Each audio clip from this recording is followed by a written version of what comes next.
one thing. Anita, can you please tell Ernie to come in? He's not to join us.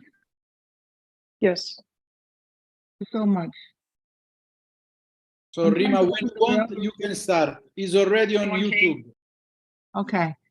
Ayman, I just wanted to get your bio and introduction. I'm sorry for that, but things are a bit, what do you call it? No worries. I can introduce myself as well. No worries. Okay, great. So shall we start? Yes. Anytime you're ready. Tasha, should we start?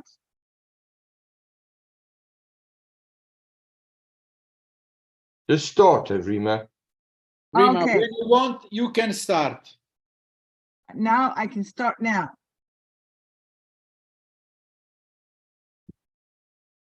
Okay. Hello, everyone. This is our 25th episode of the Fetal Heart, the Congenital Heart Academy, and I am Rima Vader, your host, the Congenital Heart Academy, Professor of Cardiac and Cardiology. This is our here in this very successful series. I'd like to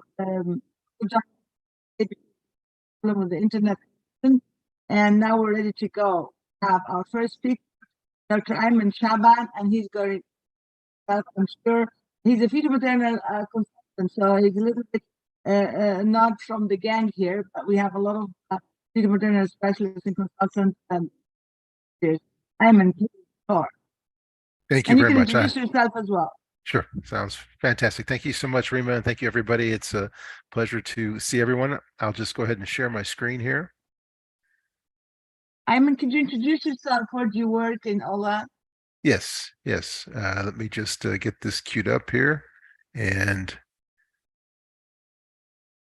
can you see my screen? Okay. Yes, but put it on the, yeah, great. Thank you. Thank you. So good morning. My name is Ayman Shaban. I'm a fetal and pediatric surgeon. I am a faculty at Northwestern University Feinberg School of Medicine, and I'm a director of the Chicago Institute for Fetal Health at Ann and Robert H. Lurie Children's Hospital in Chicago. I get the pleasure today to talk to you as sort of the odd fit here to this cardiology group, and I'm going to talk to you about cardiovascular physiology and as it guides us in fetal surgery.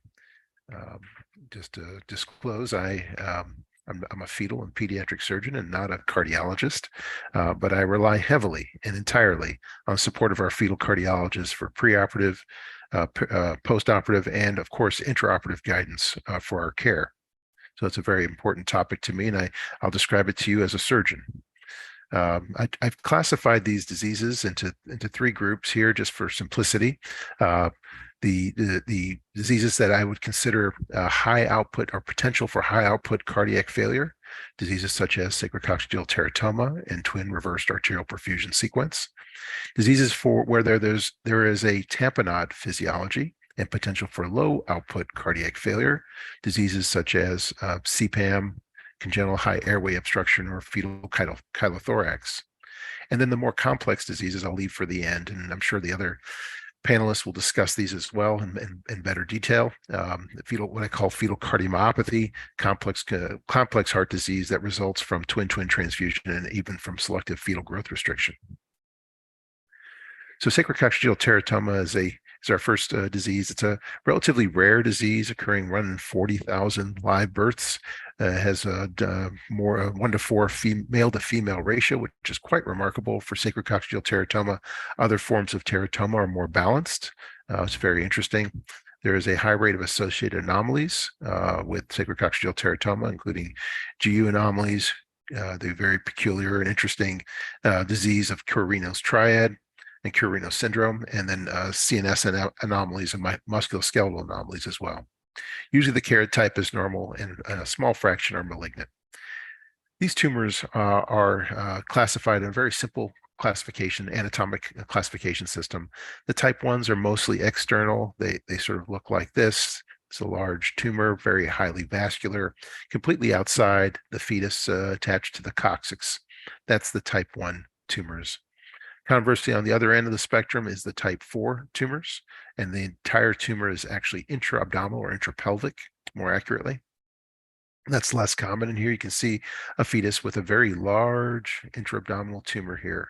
And that one is extended here into the perineum as well, and has caused significant damage to the urethra, the rectum, and the nerves. And then there's the type 2, which is mostly external, and the type 3, which is mostly internal. And you can see the distribution there.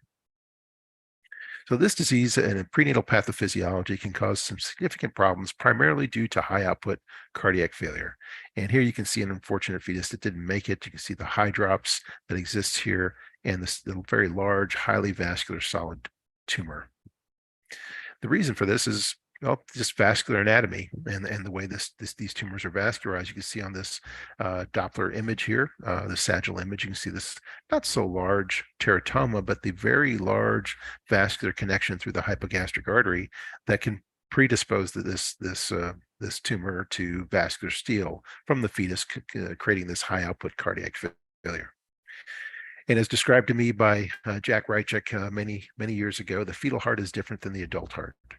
The adult heart, with increases in stroke volume and pressure, will have eccentric hypertrophy and match the increase in pressure with the increase in volume. The fetal heart does not, and the fetal heart has trouble with the development of concentric hypertrophy. And as a result, as the cardiac output goes up, and this is a nice graph from that original publication, you can see combined cardiac output here on the y-axis and individual patients here on the x-axis.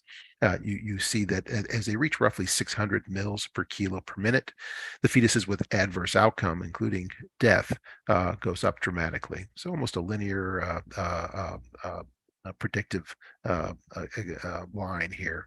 So using a cutoff of 600 mils per kilo per minute, these are the fetuses that tend to get into trouble and sometimes can die in utero.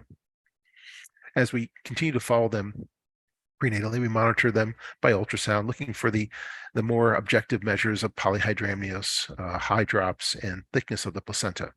We also use echocardiography to look at Dopplers, the diameter of the IVC, descending aortic velocity in different areas, and the combined cardiac output, as I mentioned before. One other measurement that we are using here actively, and there's a number of different measurements of the tumor itself that can be used, we look at tumor growth.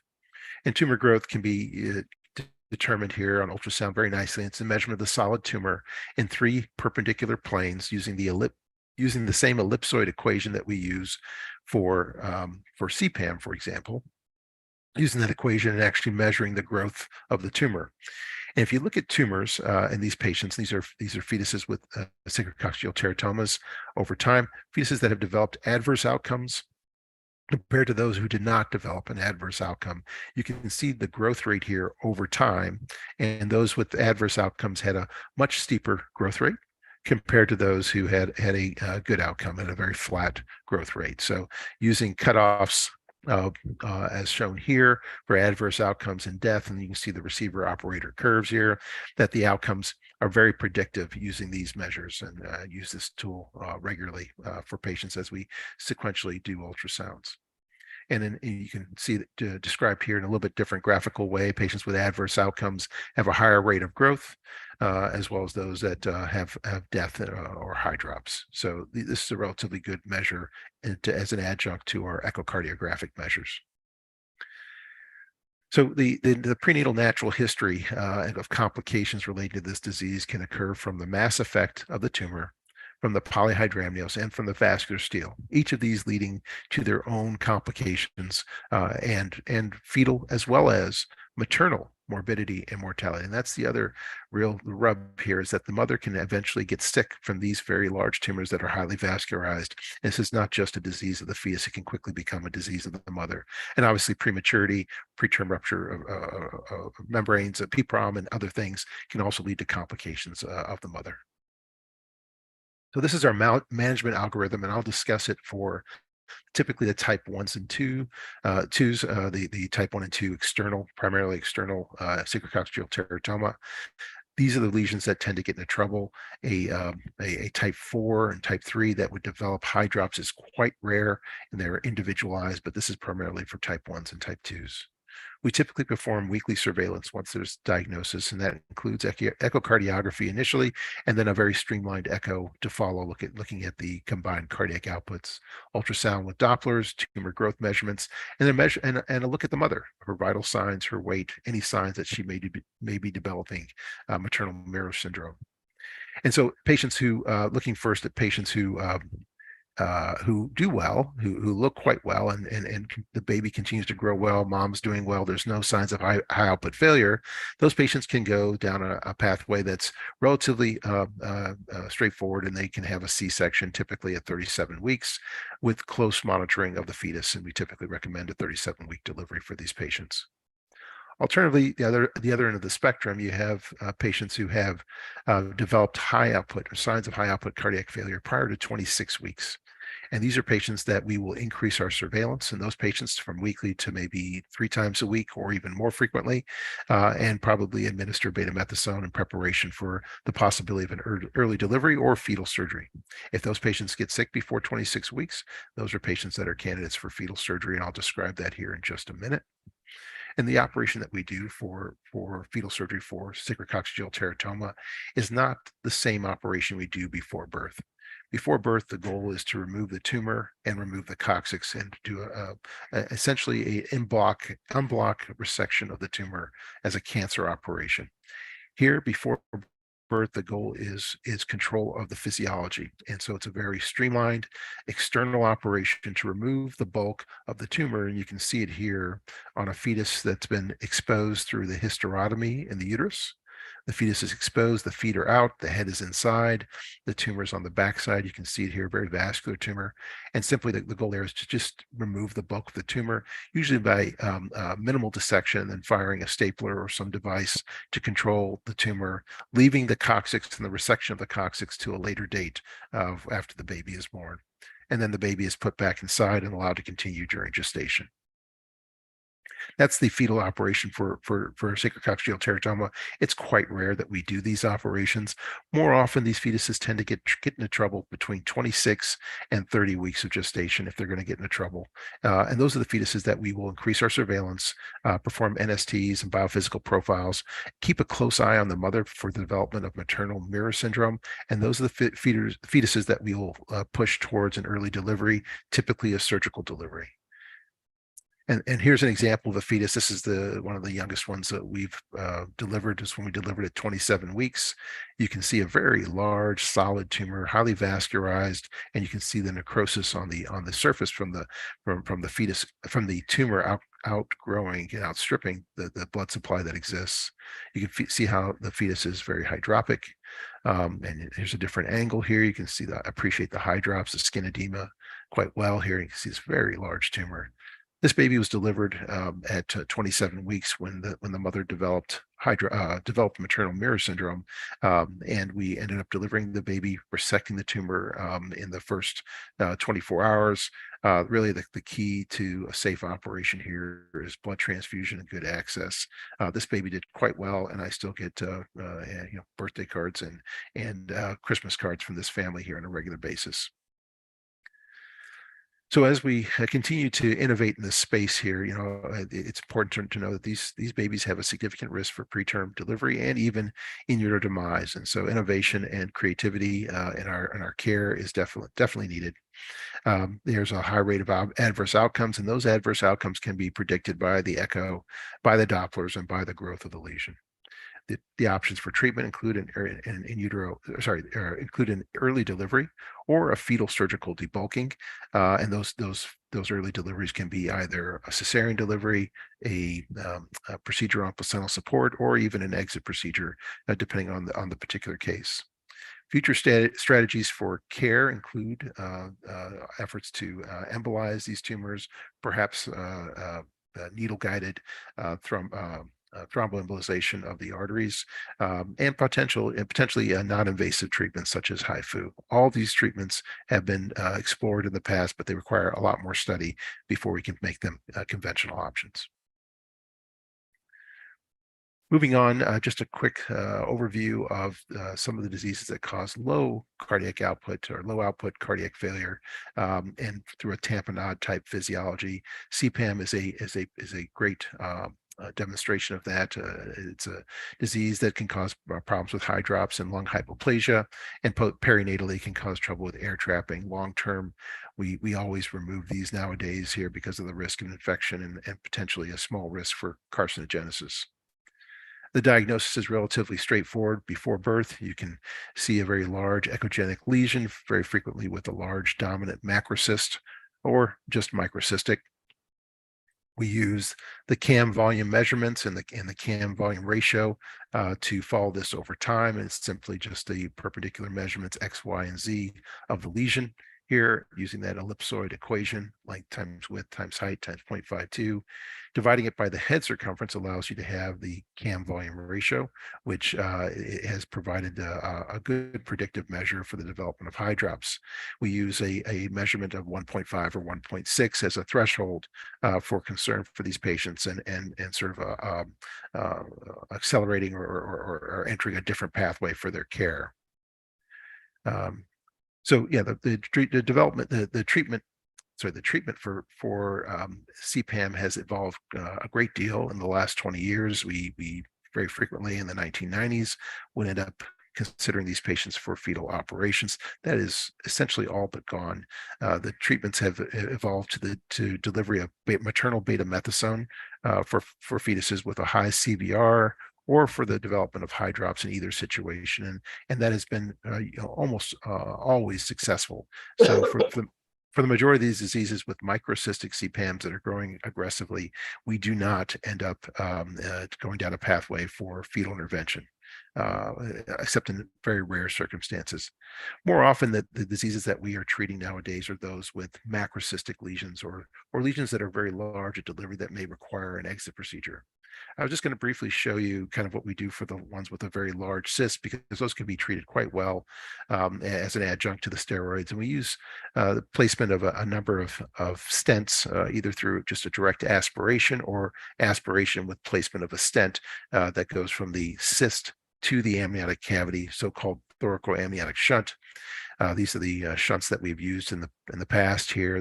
This one's not available anymore, but the Harrison shunt still is. And these are the instruments that we use to percutaneously deliver the shunt for treatment here. And let me show you. Here's an example of a percutaneous approach here for a fetus with a very large macrocystic CPAM. So you can see here on the sagittal view, the fetus in utero. On the MRI, this is the head, this is the eye. The fetus is facing this way. This is the chest. On a sagittal view, you can see a very large multicystic, macrocystic CPAM, and here on the coronal as well, you can see a very large cyst. I really can't even show you where the heart is in this scenario. In this picture, I'll show it to you on the next set of images. It's just dramatically compressed, and as a result, you're seeing the development of ascites, and here on the sagittal, you can see very large amount of scalp edema. Again, likely from the tamponade physiology. And this is an uncommon situation, no question. These are not the routine cases that we deal with. These are the complex ones that we would consider for fetal intervention. And so here's the ultrasound guided approach here. And we use a sort of a needle thoracoscopy approach. We use the needle that we typically use for access. We'll bring it percutaneously into the very large macrocyst here, and you'll see the needle actually entering the macrocyst. You can see the fetal heart posteriorly gets compressed. Here comes the needle into the cyst. It'll pop through, and you can see it there. And then we'll deploy we'll put the camera in first, the scope, and the scope will allow us to see the inside of the cyst using only the needle, access needle, as the port. We're able to put the slim scope in, the 1.2. We're able to see the cyst lining. We're able to see septations, and we're able to actually, in some cases, pass a grasper and a manipulator to be able to disrupt septations here. You can see actually in this fetus, there is actually an old shunt here that displaced. probably because we didn't place it in a perfect position because of the massive skin edema and such, and this one didn't function adequately, which is the biggest problem with these shunts. But the grasper and the direct visualization through the needle allows us to place a shunt in a perfect position and then confirm it here. As after we place it, you can see it exiting the chest wall here. The shunt tubing you can see here very nicely, perfectly placed, and that's our preferred approach for these particular patients. We use this for other situations as well, but the thoracoamniotic shunts really benefit from this approach. Moving on here, I'll just talk just as briefly as I can about this group of diseases: twin transfusion syndrome and selective fetal growth restriction. These are diseases that are quite complex, even though they seem somewhat simple with regard to their diagnosis. It's a disease where you have a monochorionic pair of twins that are sharing a placenta. They're living in two sacs, monochorionic, diamniotic for the majority of cases. And about 1 in 7 of these pregnancies will be affected by either twin transfusion or selective fetal growth restriction. And because of this this balancing or imbalancing, one fetus can become hypervolemic, or more accurately, probably hypertensive, with polyuria, polyhydramnios, and eventually cardiac dysfunction.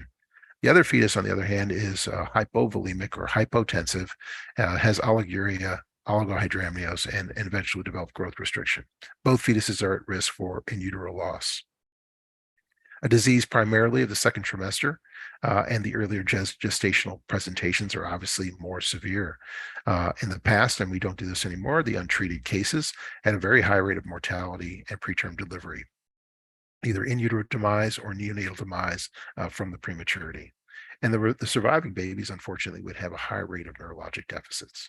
So this is a disease for which we have lots of evidence for prenatal intervention, and that's the path that most patients undergo today. This disease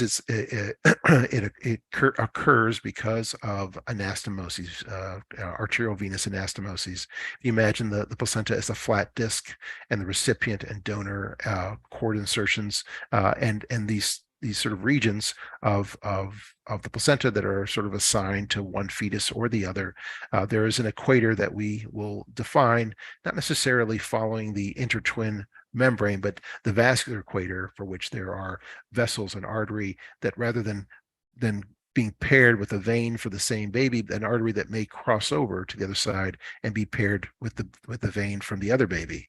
This arterial to venous anastomosis, and they can occur in either direction, or to donor to recipient or recipient to donor.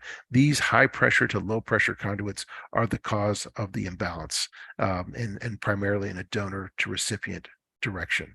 And then there are also balancing anastomoses that may be arterial to arterial or venous to venous. And those are actually probably the reason that the majority of these patients don't develop twin transfusion, or in most cases don't progress. So these balancing anastomoses, and the presence of these balancing anastomoses is essential, or is pivotal to the health of these fetuses and the progression of the pregnancy. And this is a video here that shows the arterial to arterial anastomosis. You can see the harlequin change here in the connection. I hope you can appreciate the color change from dark blood to red blood here, depending on from one fetus to the other, which one is more deoxygenated, and you can appreciate that AA connection and how easy it is to identify that, and how important that can be in balancing the blood flow from one baby to the other. Now, this is not just a disease of volume and blood pressure. This is a disease also of hormonal sharing, and that's been well documented, and there's plenty of great science behind this. There are changes in the production of these hormones from either the placenta or the fetus that is shared between the two fetuses, which have polar opposite hemodynamic consequences of this disease, and that can affect the heart of both babies. And very often, the donor can affect the heart of the recipient, even without the findings, the overt findings of right heart loading, and evidence for these systems of hormonal sharing exist in the literature, and they're well described. I won't go through these, but it's important to know that. The diagnosis for twin is simply a discordance between the fluid pockets. One baby has oligohydramnios and the other baby has polyhydramnios. That's usually the first finding that we identify. With time, you can see the bladder discordance. One fetus will have a very large or generous bladder here, and the other fetus, maybe the bladder has disappeared, and that defines it as a stage 2. As you get into the advanced stage disease, stage 3 disease, there are changes in the Doppler patterns, primarily primarily venous abnormalities, ductus venosus, and umbilical venous abnormalities in the recipient. And in the donor, the abnormalities tend to be umbilical artery abnormalities, either intermittent or persistent patterns of absent and diastolic flow in the umbilical artery. So here's the staging system that we have used for 25 years now for twin transfusion, the Quintero staging system. Stage 1, again, the oligohydramnios and polyhydramnios, but the bladder is present. Stage 2 is when the bladder disappears. Stage 3 is the development of Doppler abnormalities, as we talked about, arterial in the donor and primarily venous abnormalities in the recipient. And then stage 4 is the development of hydrops, very frequently in the recipient. And stage 5 is death of one or both of the fetuses. Additionally, to that staging system, there is the awareness and well-described development of what we call cardiomyopathy that results from the right heart loading. We use the myocardial performance index as a objective measure to replace the subjective measurements of mild, moderate, and severe hypertrophy.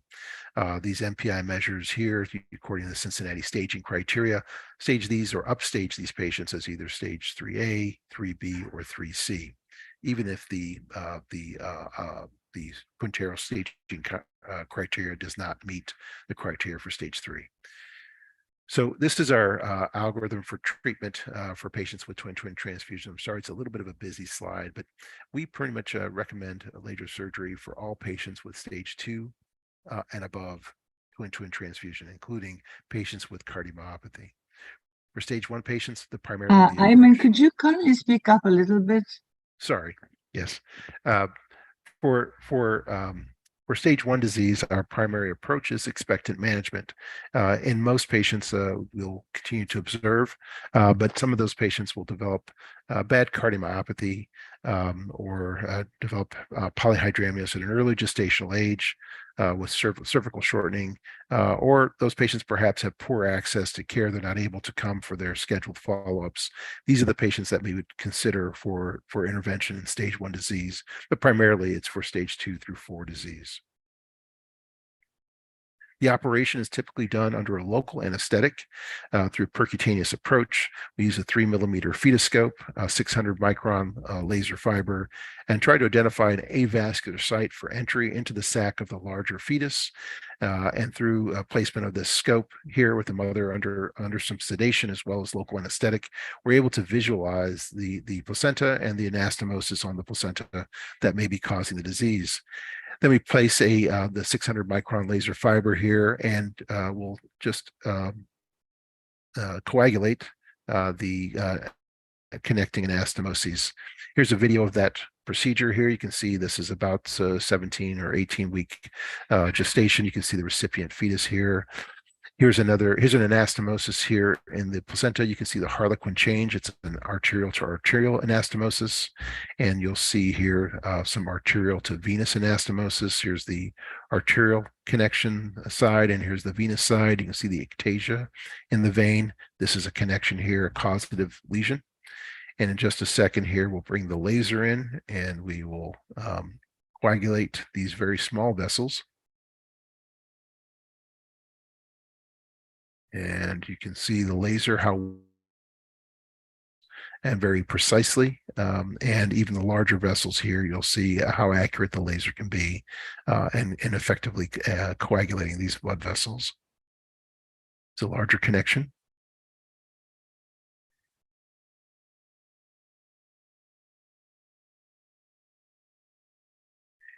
And I think you can get the idea. We'll go along the equator, the vascular equator, and we will selectively target these vessels, these connections for ablation. And this approach relies on good mapping and good understanding of the vascular anatomy, and then a very efficient approach, usually 1 to 2 minutes, to actually laser separate these anastomoses and separate the circulations. The outcomes here are described for our group, and they're very similar to the other high volume groups around the world. And we use these metrics here. I'll draw your attention to the right here. We use these metrics of survival of at least one fetus through the procedure, through the remainder of pregnancy, home from the nursery with the mom. Survival of at least one of 92%. Survival of both babies making that journey from laser all the way through delivery and home with the mom, 75%. Overall fetal survival numerically of 84%. Average gestational age at surgery of mid-gestation 21 weeks, and average delivery at 31.5 weeks. These are numbers that are pretty darn consistent around the world. As we look towards the future, we need better predictors of long-term outcomes for these babies, not just their survival, but actually their neurodevelopmental outcomes. It's really, really important. And we need a better understanding and better treatments for the cardiomyopathy, which in most cases reverses after surgery here, but in some cases, some of the valvular disease persists and creates some real problems for these babies. And better ways to image and characterize this disease are things that are needed for the future. I'll say a couple words here about selective growth restriction. I know I'm taking a little bit too much time here, but growth restriction, that we use now a newer criteria for growth restriction, the Delphi criteria, which have added to our old criteria of less than the third percentile for one fetus, and added two of these four criteria here in defining selective growth restriction. Growth restriction we have characterized according to the Grotchukos staging system, or the characterization system or typing system, types 1, 2, or 3, based upon their umbilical artery Dopplers for the growth restricted fetus. In the cases where the umbilical artery flow is preserved, those are the type 1 patients. Those are the ones that have a favorable overall outcome.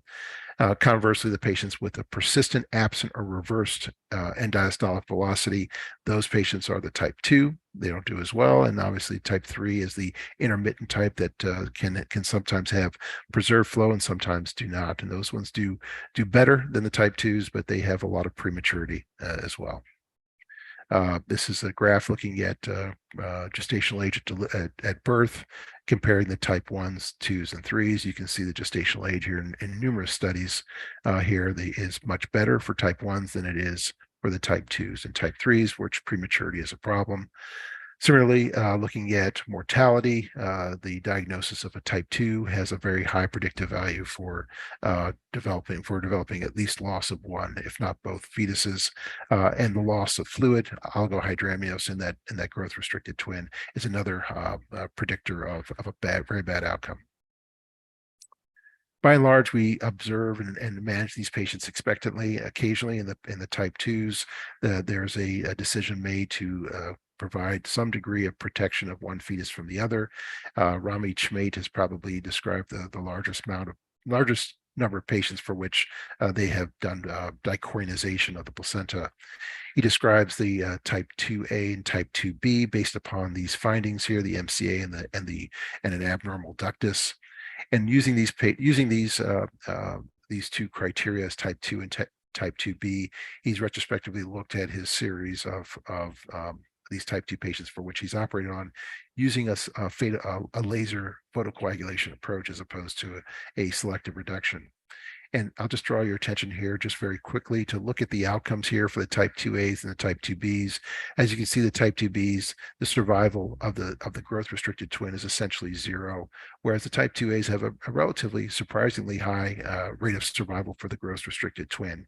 I think this is very valuable in counseling our interventions for the type 2 patients that would choose to undergo laser photocoagulation as opposed to a selective reduction.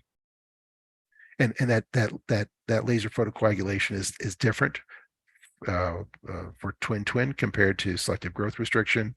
For twin, we'll just target the anastomoses individually, but for selective growth restriction, our goal is to actually provide true laser dichorionization of the placenta and actually interrupt any of the microanastomoses that may develop, these small spiders that can pop up at the end of the case. In the future, we just need better understanding of these diseases, better diagnostic tools, and a better approach overall for managing the patients with selective growth restriction. We really can't do anything about placental share issues, and more research is obviously going to be needed to design better treatments, surgical treatments for selective growth restriction. I'll conclude there and just want to thank my team, and this is a very large group, including our fetal cardiologists, which are beloved colleagues and friends here that help guide everything that we do, and it's really dependent upon the research that's been done in this area to allow us to be able to even think about fetal intervention. Thank you very much. Thank you so much. We're so delighted to have such an eminent professor in fetal surgery. That was, Thank you. And Dr. Shaban, do you have any questions? I can see that you deal a lot with TTS. Do you have any questions for Dr. Shaban? Not now. Okay. Norman, do you have any question for? I have a few questions. If anyone is, they can wait for me. Now you've summarized. You've used 3 categories from the surgical point of view. Here's the Sacrococcygeal and then the TT. Do you hear me, Ayman? Try get closer to the microphone, Rima. Oh, okay. What I'm saying, you have a beautiful talk on 3 different categories of fetal intervention from the surgical point of view, right? So you've used the sacrococcygeal teratoma, the CPAM, and the TTS, right? Yes. So, if you want to give us like headlines of when to intervene, each of the wise, fetal wise. Yes. Yeah. So the question is, just some really short summaries of when to intervene for these 3 classes of diseases. For the diseases for which there is prenatal pathophysiology that suggests a high output cardiac failure like teratoma, our interventions are tailored to the gestational age at which that presents, how aggressive it is, and the health of the mother. And so the ones that present very early, which are very uncommon, those that progress, we may intervene on those prenatally with fetal surgery. Those are rare, and we try to intervene before the baby is too sick. And the ones that do fine, we'll deliver those patients at term, and we'll continue to follow them all along. They'll be delivered with a cesarean delivery. The bulk of patients tend to get into trouble in that middle, before term, but after 25, 26 weeks. And the target there is to think about an exit, or not an exit, but an exit for the pregnancy by either cesarean delivery, procedure on placental support, or even an exit procedure when we think the fetus is as far along as possible, but before the mom gets sick or the fetus is too sick to deliver. And those are individualized care for those patients, heavily dependent upon the information provided by the cardiologist. For diseases with low output cardiac failure, with tamponade physiology, those are pretty straightforward. If we have a macrocyst that we can provide correction of that physiology today, we will then aspirate or place a shunt as soon as we see that, as soon as we see any complications like ascites or scalp edema. And pretty much at any gestational age, up to about 32, 33 weeks, I'll place a shunt or an aspiration. Patients with the last group, the twin transfusion or selective growth restriction, those have the criteria that I mentioned there. We will operate for stage 2 through 4 disease, twin transfusion, unless the stage 1 patients have significant cardiomyopathy, bad polyhydramnios, some signs of cervical change, or the patient just can't go back and forth for the appropriate surveillance. Those patients sometimes will end up with a laser surgery, which the outcomes are excellent for laser surgery. They're not just the problem with stage 1 disease is that it can wax and wane and not progress in a lot of patients, and that's an important awareness for us. That's just a short summary. Would you say to a mother with or this attending physician, I'd like to get this TTS at so many weeks, 18, 19 weeks. Please don't wait beyond that, or you go by the and Quintero's score. Yeah. Because the question, I think that I'm not sure if there is a clear cut for that. Yeah. We try to see them relatively early. My advice to most of our referring docs, and some of them have very busy practices and see a lot of twin, others don't. We like to see them earlier rather than later. Sometimes the analysis that we do in house is a little bit of higher fidelity analysis, and we do the echoes, and we can have a better sense of the sort of the progression of this disease. Twin can progress very rapidly. I've seen a set of twins go from diagnosis to double mortality in a matter of a few days. I've seen that more than a few times in my career. So I think being aware, once we have some signs of an abnormal situation here, that perhaps that would be a good time to refer it. We can always send the patient back and share in the observation, but the disease can progress quite rapidly sometimes, and it's good for us to see them early. Can it reverse, go from stage 2 to 1 or 3 to 2? Yeah, it's a great question. Not typically. To stage 2 through 4 don't typically reverse. Sometimes you can see a tiny bladder. Sometimes you can't see any bladder, depending on if you catch it at the right time. But other than that, once you've ended up with no bladder and Doppler changes, those things don't typically reverse. You can have intermittent patterns of Doppler changes, and there's an overlapping growth restriction with twin transfusion that can confuse things. But those are patients that we are very hesitant to just observe. If you start to see Doppler changes, those are patients that go to surgery. I have a question for Anita, because Ayman mentioned the cardiomyopathy of the recipient, cardiac cardiomyopathy. Did I get this right? Ayman, did I get this right? The cardiomyopathy of the recipient, Yes. right? Mm-hmm. Do you know a lot about that, Anita? About the cardiomyopathy, I think Of the recipient, yeah. What type, when does it happen, and what is the pathophysiology, if possible? I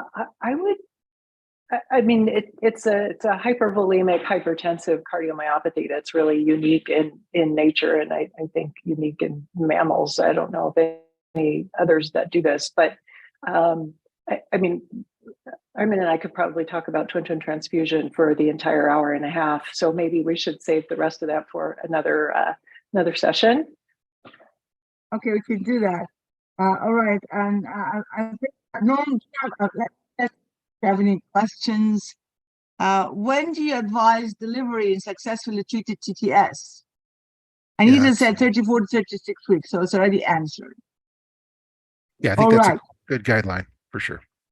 Good. And you mentioned something very interesting, Ayman. You said there is a molecular and biochemical diagnosis in TTS. What do you do?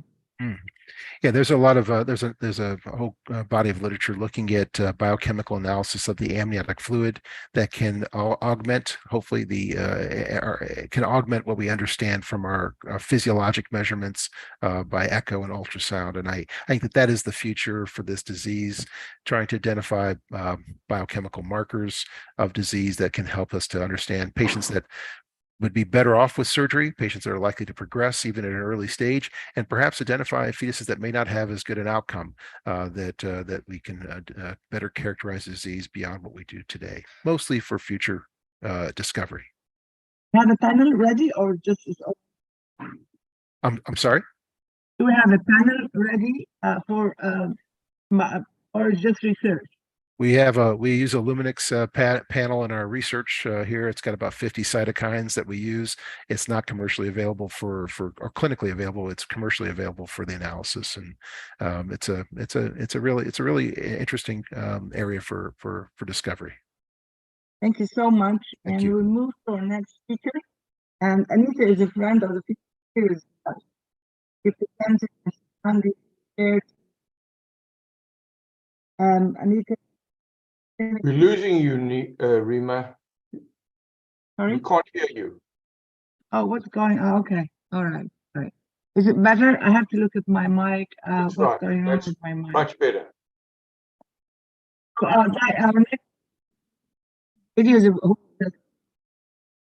San Francisco. Anita is of the people. She's been classmate. A lot of her knowledge kindly. Today she has an outreach and she kindly over everything. Anita? Thank you, Rima. I couldn't hear most of that, so I'm going to assume that maybe the rest of the audience couldn't hear it either. That's correct. So I'll just I'll just repeat. I'm Anita Mungrady. I am a pediatric and fetal cardiologist at the University of California, San Francisco, and it's my pleasure to be here today. I am going to actually go over a lot of the things that we've already heard, but from the cardiologist standpoint, not the surgeon's standpoint. But it was very nice to hear the previous lecture. So much understanding of the cardiovascular physiology. I think that this collaboration between surgeons and cardiologists and obstetricians, MFMs, has been rocky at times, but over the last 20 years or so, things have really changed, and I think that we complement each other quite well. So I'm going to talk about fetal hemodynamics in non-cardiac anomalies and fetal interventions. And there are a lot of fetal interventions that are now possible that are sort of non-cardiac, and I put that in quotes because, as you'll see, there's a lot of cardiovascular derangements. We already heard about twin-twin transfusion and some of the others, so I am actually not going to talk about TTTS, but I will talk about several of the others that were already mentioned. So why would a pediatric cardiologist be interested in all of these non-cardiac diseases? Well, as I want to convince you, several of them do involve functional cardiac pathology, and while others have no cardiac pathology, they do require invasive therapy during which cardiovascular monitoring is important for the fetus. So we sort of can put these in three bins: high output, chest masses causing tamponade, and then sort of other where the hemodynamic issues are only during the surgery. So what I want to do is take a step back and really delve into what the actual hemodynamics are and what the problem is. Now, pediatric cardiologists are pretty simple folks. We think of heart failure as a supply-demand issue, and the demand is for adequate tissue oxygen delivery in order to meet the metabolic demands. And in the fetus, if that balance is not favorable, they develop hydrops. And back to medical school, cardiac output can be boiled down to three simple things: afterload, preload, and contractility, that all work together to provide this cardiac output. And again, by cardiac output, I really mean oxygen delivery to the tissues. So very basic concepts, but the fetal myocardium is not the same as the adult myocardium. It handles, in the human, the calcium handling is different, and it is classically known to be less tolerant to changes in loading. As a matter of fact, back in the 70s and early 80s, it was thought that the fetal myocardium didn't really respond to the same Starling curve that we're used to, and that with small changes in right atrial pressure, they reached sort of a ceiling beyond which they could no longer increase their cardiac output, unlike adult humans. But in Dr. Rudolph's lab, it was subsequently shown that this was an effect in the fetal models of not controlling afterload. So if you control aortic pressure, or if you don't control aortic pressure, you get that flattening of the curve. But if you do control the afterload, changes in preload do increase the cardiac output and the stroke volume in the fetus. So because the same things that we look at in the adult intensive care unit or the pediatric intensive care unit do play in fetal hemodynamics: preload, afterload, contractility, output, and oxygen delivery. We would like to be able to assess the fetus in the same way, but we don't have all of these fancy intracardiac lines, et cetera. What we really have is just the fetus inside the mom and our ultrasound probe. So how can we get to each one of these parameters in order to help us understand what's going on? The first thing that we can easily look at is systolic function. And most of us either look at the fractional shortening or ejection fraction or just the eyeball method. And honestly, that's usually what I do, although there are normals. We can also look at cardiac enlargement. So the cardiothoracic ratio with special attention to right atrial enlargement, which is an early sign of decreased cardiac systolic function, tricuspid regurgitation as well. And then we can also calculate cardiac output, which in mid-gestation is usually about 500 mils per minute per kilogram of estimated fetal body weight. One can also refer to curves that are gestational age specific if you don't know the fetal body weight or if it's not applicable, and this is the one that I use. 2D Doppler and 2D and Doppler strain and strain rate have also been applied in research setting, but as far as I know are not used clinically yet. And the myocardial performance index and other isovolumic time intervals are also available to us to assess systolic function. Diastolic function can be assessed easily with inflow Dopplers, venous Dopplers, isovolumic relaxation, myocardial performance index again, and tissue Doppler. And I'll go over the use of these in more detail. Finally, the cardiovascular profile score can be used. This is popularized by Jim Huda et al. And is now part of most of the fetal cardiac guidelines. It starts at 10, so that's the best that you can have. And then there are up to 2 points off, so 1 or 2 points off for each of several domains. Venous Dopplers, which, as I said, are a measure of or a reflection of diastolic function, relaxation, and compliance. The heart size, which is a reflection of preload. Cardiac function parameters, which I've already mentioned, the systolic parameters, which are measures of both contractility and oxygen delivery. Umbilical artery Doppler, measure of afterload, and effusions, which are the end result of inadequate tissue oxygen delivery. So the cardiovascular profile score is nice because it contains all of those domains that we are so familiar with in the cardiovascular textbook sense. All right, so what's going on with high output diseases? We already heard about sacrococcygeal teratoma, that not all of these need surgery, but they can grow very quickly.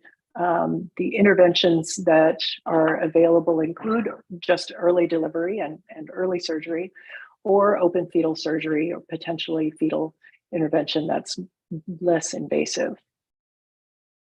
Minimally invasive therapy for sacrococcygeal teratomas has been reported by Tim Meehan and Greg Ryan in Toronto. They reported using an RFA type of device for this. Overall, they had about a 30% survival. The diagram shows the device cauterizing some of the blood supply to the mass and effectively attaining what was described earlier as debulking of the mass and getting control over the hemodynamic effects of it to prolong the pregnancy. Unfortunately, as with all fetal interventions, prematurity can be a significant issue. And in this case series, the mean gestational age of delivery was 30 weeks, so just a couple of weeks after the actual intervention.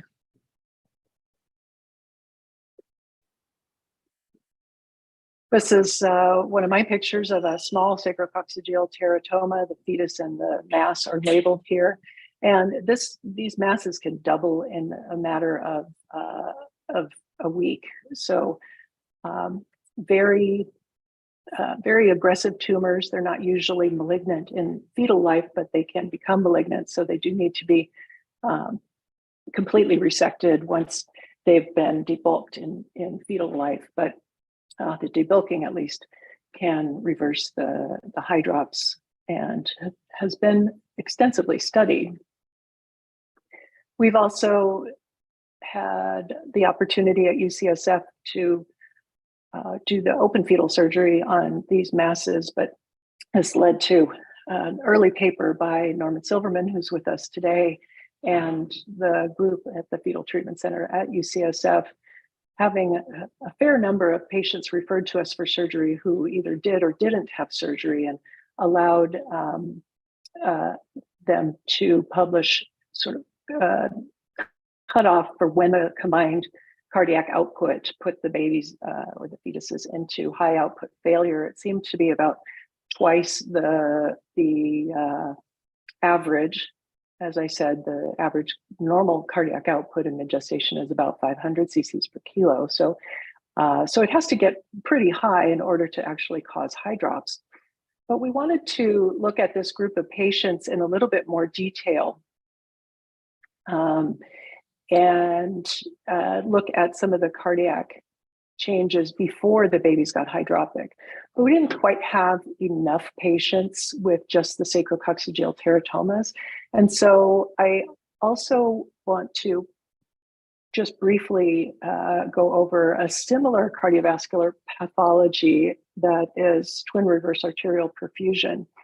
In this, there is a pump twin. These are monochorionic twin pairs. They can be monodi or mono-mono, and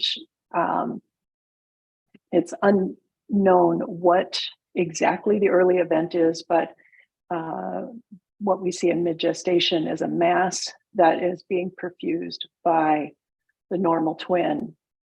And without intervention, the normal twin or the pump twin is at risk for demise in up to 50%. So in 1994, Quintero first reported umbilical cord ligation of the mass, and this has also been reported by others since then. In the early 2000s, we started doing RF ablation near the cord insertion of the mass at UCSF, and were able to get up to 92% survival in monodi pregnancies. The monos are a little bit more technically difficult, but this is a great improvement over 50% for sure. The problem, let's skip that for time. So the problem for both of these high output lesions, for which we have fetal therapy, is that in general, the sacrococcygeal teratomas are only offered therapy once they become hydropic, and hydrops and placentomegaly increase the operative risk to both the baby and to the mother.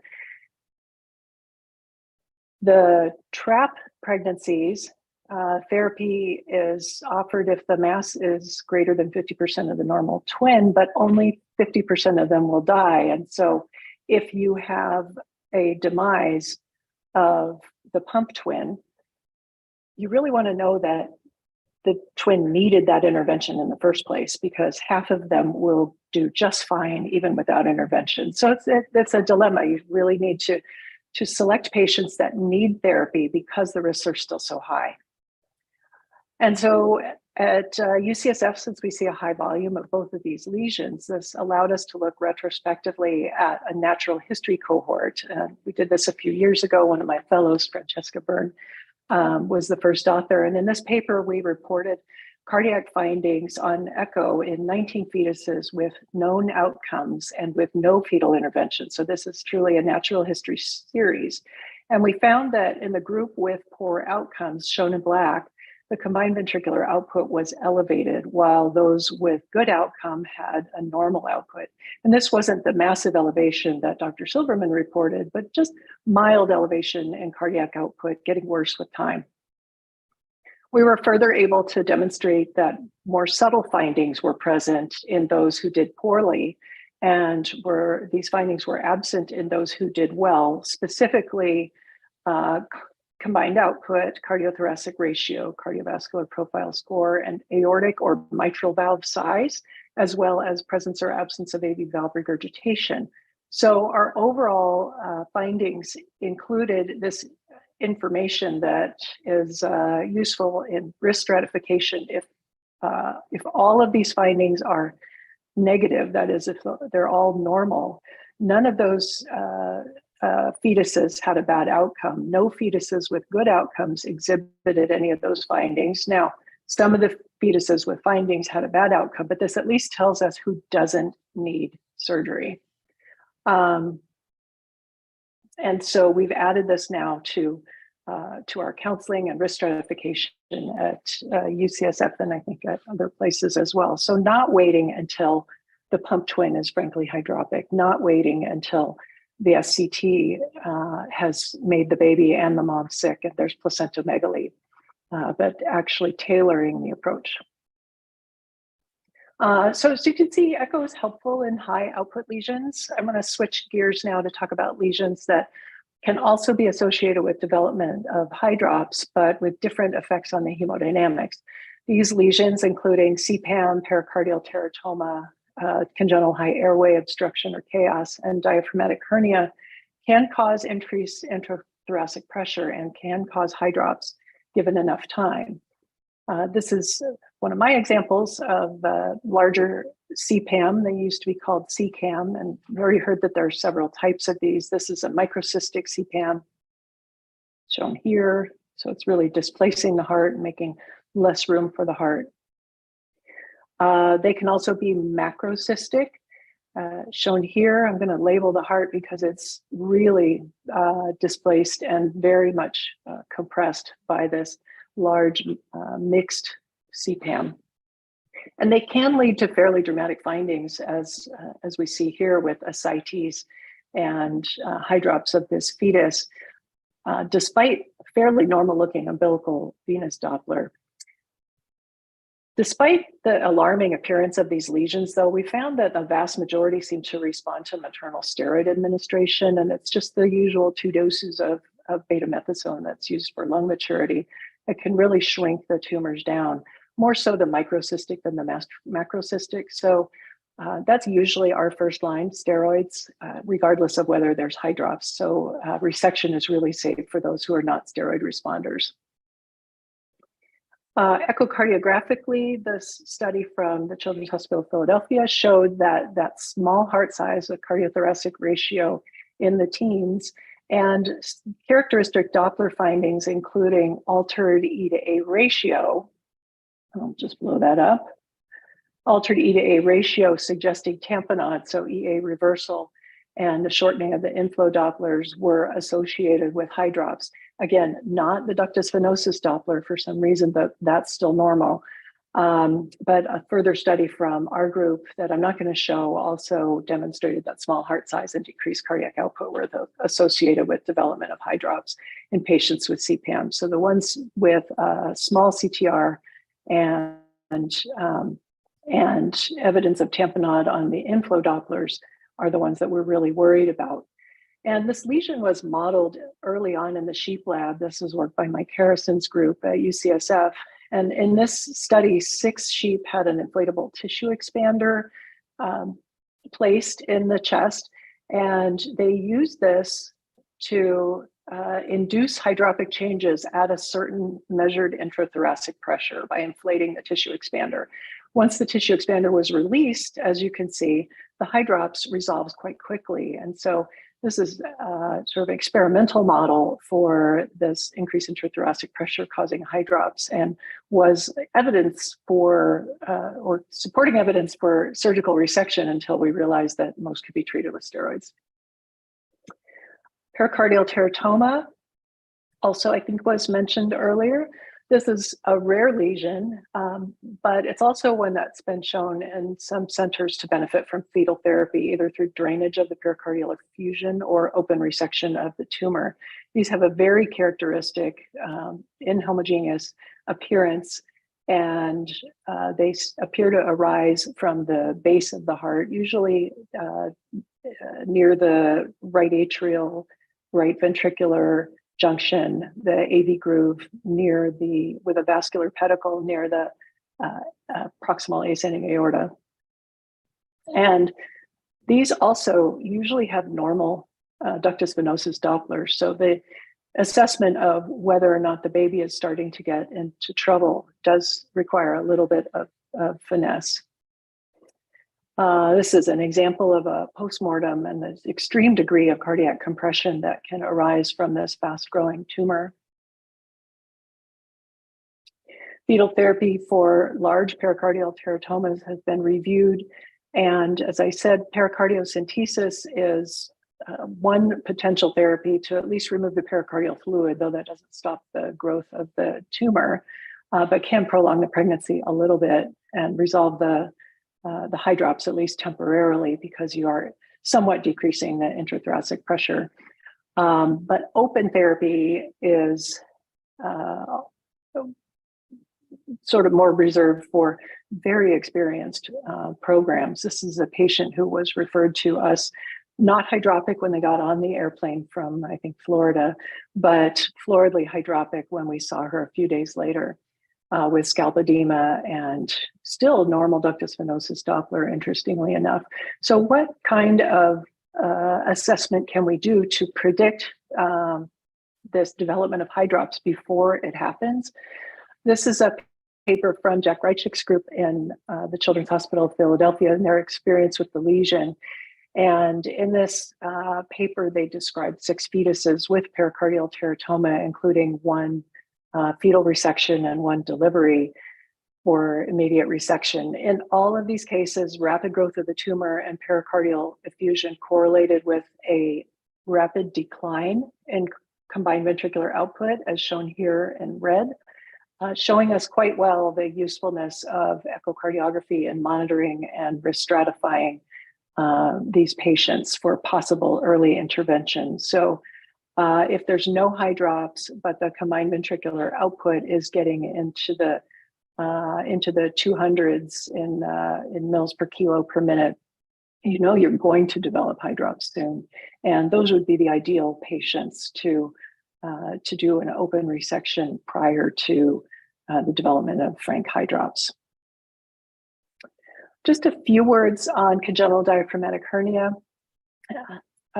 because I don't think too much was said about this before, and I'm just fascinated by the cardiac evaluation of these patients.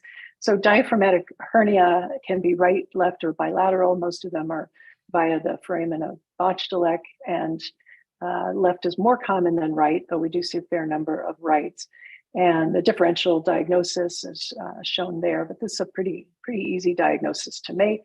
And there's an association of left CDH with development of left heart hypoplasia. This was initially thought to be due to compression, and then later proposed to be due to altered venous return, and resolves after birth and loading of the left heart from pulmonary venous return. So the question of whether it's just a compression effect, altered systemic venous return, or altered pulmonary venous return is not really known, but it's probably a combination of all 3. As I said, this improves. This is a paper by Melanie Vogel looking at the Boston experience, where most of the patients who had hypoplastic left heart structures became normal after birth. And so this leaves us with sort of a dilemma. I'll skip that one. Leaves us with a dilemma about what patients who have diaphragmatic hernia and have a small left ventricle, small aorta, small mitral valve, how many of those actually have structural heart disease? And in how many of them is it simply a mass and preload effect that is going to improve after the babies are born? So we did this study. It says unpublished data, but this was recently published, so you can find it. I'm the first author on the paper, where we took a cohort of diaphragmatic hernia patients who had no intervention in fetal life and who postnatally did well, no cardiac surgery, and were discharged alive without cardiac surgery. So as far as we can tell, no actual structural cardiac disease, and this was their mid-gestation fetal echo, aortic valve diameters, as opposed to the red, which is normal, decreased and decreased there. So we have both these graphs for you to compare with and Z-score equations to apply to fetuses with left diaphragmatic hernia, because if you if you were to use Z-scores for normal fetuses, clearly you're going to be diagnosing hypoplastic left heart syndrome in way too many patients. So that's available. And I want to be cognizant of Dr. Avaliris's time, so I'm just going to skip through several of these slides. And just put in a plug for intraoperative monitoring. We already saw some of these nice slides. I want to talk about my view of the fetal surgery. So here's the fetal surgeon, Diana Farmer in the middle. Everybody's sort of talking, and this is me. And honestly, I was terrified. Knowing that so many things could possibly go wrong, and how do you monitor a fetus during this type of surgery? This is the uterus being exteriorized for a myelomeningocele repair. And we have a whole bunch of things to monitor in terms of the cardiovascular monitoring of the fetus. And wait for it, this is our only instrument.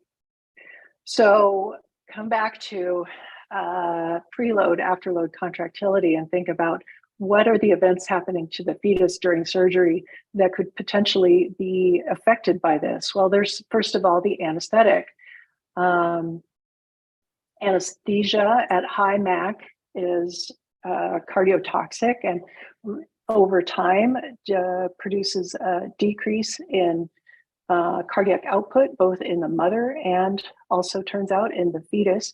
So the length of the surgery is an issue. The very high inhaled anesthetic is necessary for uterine relaxation. So we can't do without it, but the group in Cincinnati has really pioneered using IV anesthetic in combination with high dose inhaled anesthetic to really minimize the fetus's exposure to these halogenated anesthetics. And so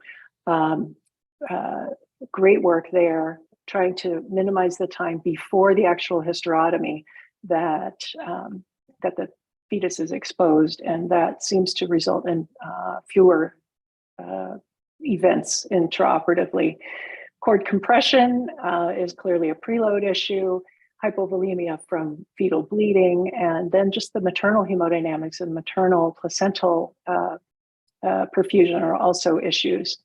The fetus does not tell you when they are having issues. When they're under general anesthesia, there is really no fetal heart rate variability despite changes in fetal oxygenation. So if you're used to the idea that a hypoxic fetus becomes bradycardic and that you can then just either get off the cord or turn mom or give oxygen like you would in labor and delivery, this is not the case. The fetal bradycardia during open fetal surgery is a terminal event.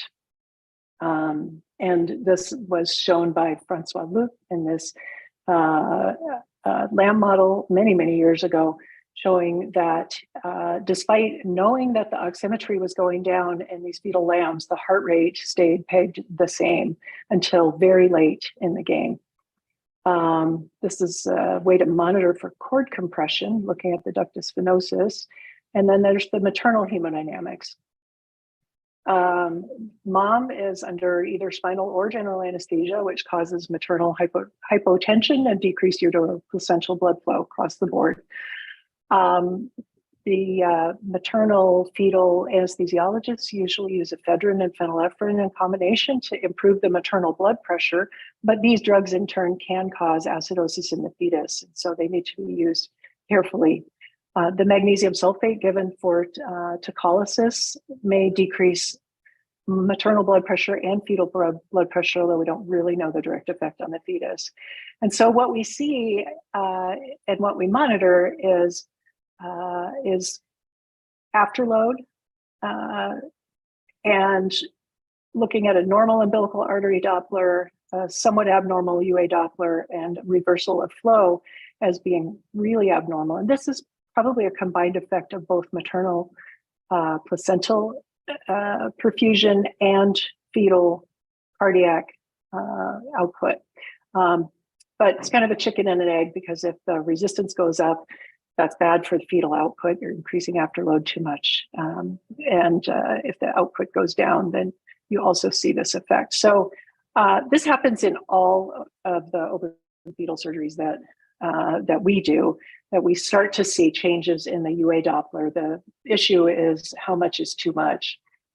There is a lot of early work looking at the effects of fetal acidosis on its response to hypoxemia that I'll just summarize by saying the output goes down and the conductance goes down, so resistance goes up in the umbilical artery, and this is probably what is happening when you get really severe umbilical artery changes. It's because the fetus is acidotic, and then you introduce the hypoxia, and then that is why that's a terminal event, not the bradycardia, or you don't want to get to bradycardia. At CHOP, they have published on the incidence of intraoperative severe changes, and they are common even in the myelomeningocele who go into it with a normal cardiac output, but are much more common in fetuses that are already compromised, such as the sacrococcygeal teratoma patients. The fetal output, cardiac output goes down during fetal surgery. And so this is really an area, I think, that can't be ignored. The surgeons can do the surgery, they can control the maternal bleeding, but if the fetus has prolonged periods of low cardiac output or dies, then that's not a good outcome. And we can really help by understanding what's going into the oxygen delivery to tissues in the fetus, and be there with them to make small changes during the surgery to ensure that the fetus is going to do well. So now I'm no longer terrified and armed with all of this information. It's actually quite simple. If pre-procedure you have normal maternal placental indicators, and mid-procedure all of a sudden you start to see dramatic flow reversal in the umbilical artery, or if you see an abnormal ductus venosus, you may want to either reposition the patient to improve preload, or maybe slow down the magnesium infusion. This is the same fetus who had a very subtle change in LV function, but both the radiologist and I recognized it, and so they stopped the mag sulfate infusion until the fetus recovered. But sometimes even worse things happen, and so really being prepared in addition to understanding is key. Here's our intraoperative photo of a sacrococcygeal teratoma, and then here's my cardiologist's view of what was fine initially, but then subtle change, the heart enlarged a little bit, and the function looked like it was depressed a bit. So I said, we've got a problem. And by the time we were drawing up the epinephrine, there was really obviously a problem. And the heart had almost stopped by the time we had the intracardiac epi ready to go. Here's the needle that's just about to puncture the heart. And then a little shot of epi, and now everything's fine. But this is, happens within a matter of minutes, and we would have had a significantly worse outcome had we not been both cognizant of what can happen, recognizing it when it does, and then being really ready to intervene quickly. So I will stop with that and just summarize that there is a careful assessment necessary using all of our echo tools of advanced measures of cardiac function. They're part of an integral part of offering maternal fetal interventions. The basic evaluation everybody does, outputs, function, filling, venous Dopplers. It's understanding what goes into them. That's the tricky part, and understanding how the different lesions affect cardiothoracic ratio, the Doppler's output, and using those for risk stratification prior to surgery. Understanding that high output failure starts with cardiomegaly, and that intrathoracic masses show signs of cardiac compression and tamponade that lead to low output, and that is what compromises the baby. Diaphragmatic hernia is, again, something that I'm very interested in and requires cardiologist input if cardiac disease is actually suspected in the diaphragmatic hernias. And we need to use different normal curves for those patients. And then finally, don't forget about the cardiologists during your intraoperative assessment, because the hemodynamic assessment really requires complex, kind of high level and very quick knowledge integration in using these tools. With that, I will turn it back over to Rita, and thank you for your attention. Thank you so much. I hope my, do you hear me? Yes. Oh, clear. Thank you so much, Anita. Beautiful talk as usual. A quick question before we go into discussion. In the physiology, you said something very important. I'm not sure if I got it right. The cardiac output and the ductus venosus flow, are they directly related usually? The point was that in these types of lesions, when oxygen delivery to the tissues becomes an issue, the ductus venosus Doppler is not always useful. In, say, the selective IUGR that we heard about earlier, the ductus venosus Doppler becomes abnormal in a pretty predictable way when the IUGR fetus or the fetus with placental insufficiency is starting to get into trouble. And so it has been widely used as a measure of fetal well-being. And what I want to do is discourage people from only using the ductus venosus Doppler in these types of patients, because it's not reflective of fetal well-being. It may be falsely reassuring. In these types of patients who have masses in the heart, near the heart, compressing the heart, this is what, not the sacrococcygeal teratoma, the ones in the chest, right? Not the high cardiac output. All the high cardiac output lesions. Okay. All the high cardiac output lesions, including some I didn't talk about: anemia, AVMs, vein of Galen malformation. In all of these patients, the ductus venosus Doppler can remain normal. And there's a really elegant paper describing all of the things that go into that Doppler signal by Torvid Kisserud, if you wanted to look that up. But it's not just about the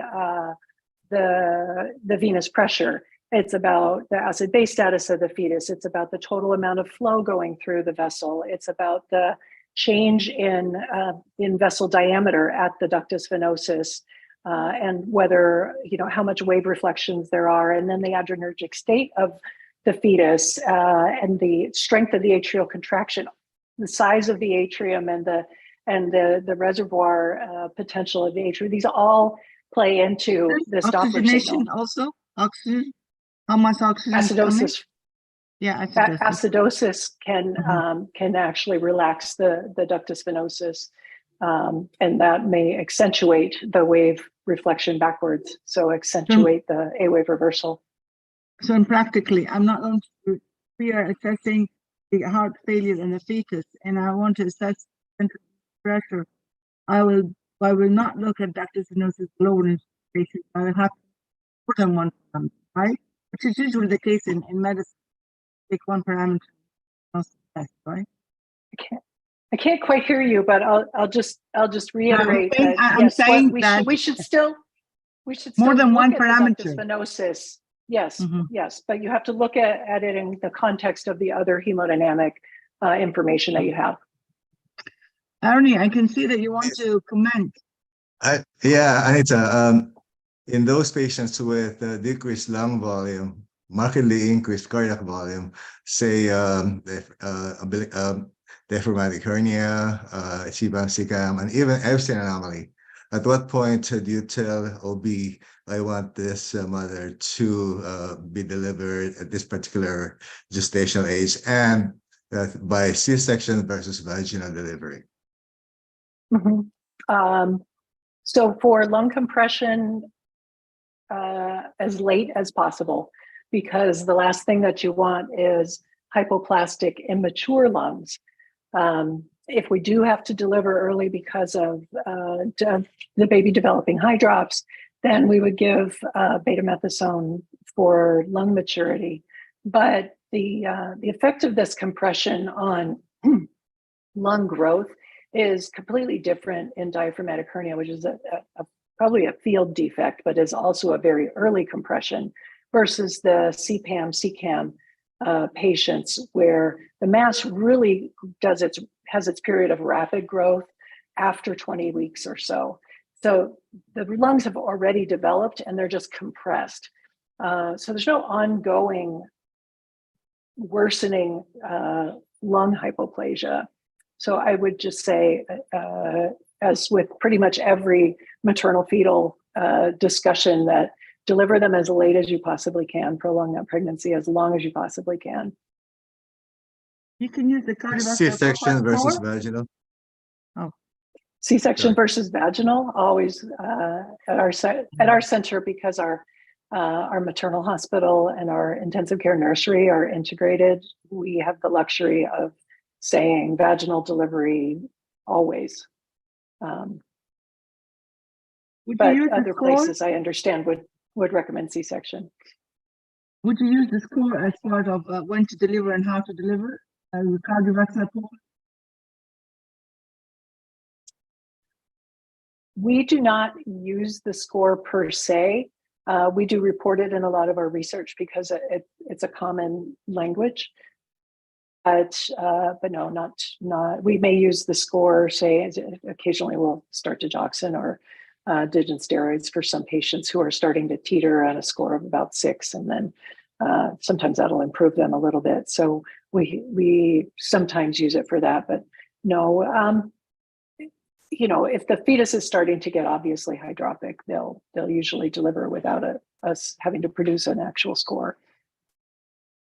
Ayman and Anita, I got an impression that you don't both agree to the same timing of delivery of the fetuses with surgical lesions. Did I get this right?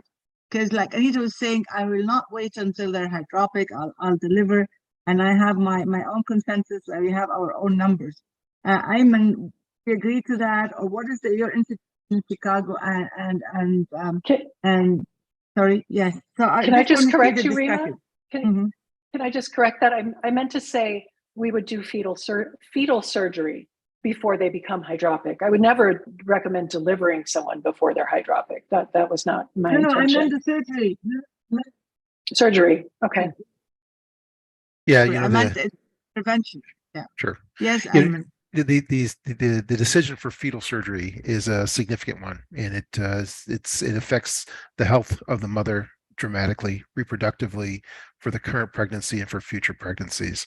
And these are very often young moms going to have future pregnancies. So the decision about when to offer fetal surgery for hydrops, and I believe you're talking about for sacrococcygeal teratoma and those types of high output lesions, those are incredibly rare. I have seen many patients with hydrops develop in that time frame, and they'll develop somewhere between about 23 all the way up to about 28 30 weeks gestation. Most of those patients will not benefit from fetal surgery. Fetal surgery is a complex undertaking for these patients. The survivorship is less than 50%. Preterm delivery is very high for those patients, and then the risk to the mother for the fetal operations and a subsequent cesarean delivery is significant for the current pregnancy and future pregnancy. So I don't think anyone really is excited about doing fetal surgery for sacrococcygeal teratomas at an early gestational age. Rather, the patients, as they typically will do, will enter a phase where there's other options. And the option for early delivery and the success with early delivery management has gotten so much better over the years. And I would say that the bias towards maternal safety and maternal outcomes favors being very patient with those patients. Early hydrops can sometimes last for weeks. Sometimes it can last for a day, and then they're fluidly hydrops. I agree. It's really hard to guess at that, and I think each of these cases is an individualized assessment. The cardiologists are absolutely essential. Their input is pivotal for this, and you can watch these combined cardiac outputs, and if you can see it fluctuate sometimes around the 500 to 600 ranges, but sometimes very quickly it can go up, and you can see the hydrops develop and decompensation. So tough cases, very rare that we would do field debulking. I don't think I haven't heard of more than one or two in the last decade, but there are some being done for sure. What Anita said about the maternal hemodynamics, because when you do the fetal surgery, I mean, you look at the anesthetic that you're using. Do you think this intervenes a lot with you, or how Missed the, the, how, I do missed the you last think that part the of that. maternal hemodynamics controls a lot of the fetal surgery? Like if you see bradycardia, fetal bradycardia, would you ask your anesthesia to help you, or would you think that mobilization of the mass, or would you ask the cardiologist to come in? How would you react? All of the above. Absolutely. We are very good at monitoring the mother, and we are very good at providing support for the mother. And we've tracked that, and it's just spot on for all patients in the last 100 or so cases. But the challenge is, as Anita mentioned, monitoring the fetus as an independent parameter, it doesn't necessarily follow maternal hemodynamics at all, and it's complex. And you can see the experience that she has and looking at multiple parameters to try and get a sort of heads-up display of fetal physiology. Heart rate, as she said, is it's the last thing you see. Fetal bradycardia is a terminal event or pre-terminal event, and so we try not to wait for that. Interestingly, we've been looking at that closely in our fetoscopic cases, specifically in fetoscopic repair for spina bifida, and we're comparing it to our open series. And the anesthetic is twice as long, or even longer, for the desflurane exposure for the fetus compared to the open cases, but our bradycardia events are dramatically less for the fetoscopic cases, and it makes you think about other alternative causes for fetal bradycardia, and perhaps a derangement, fetal physiologic derangement in the open compared to fetoscopic, and not just related to the anesthetic exposure. Things like cord compression, uteroplacental perfusion issues, and perhaps the biggest thing is exposure and hypothermia. And I was going to ask Anita kind of what she thought about fetal hypothermia, and how that might overlap with some of the other findings of cord compression, such and how you sort that out. So, wonder what your thoughts were. Yeah. So definitely the effect of temperature. The one fairly benign thing that can cause a slow onset of bradycardia is hypothermia in the fetus. And so if we start to see that the heart rate, if when they open the uterus, the heart rate's 140, and 40 minutes later, it's kind of crept down to 130, first thought is the baby's too cold. And luckily, that is one thing that we actually can monitor. They can, monitor the temperature of the amniotic fluid that's being infused, and they can raise the temperature of the room, et cetera. And so we can warm the fetus back up.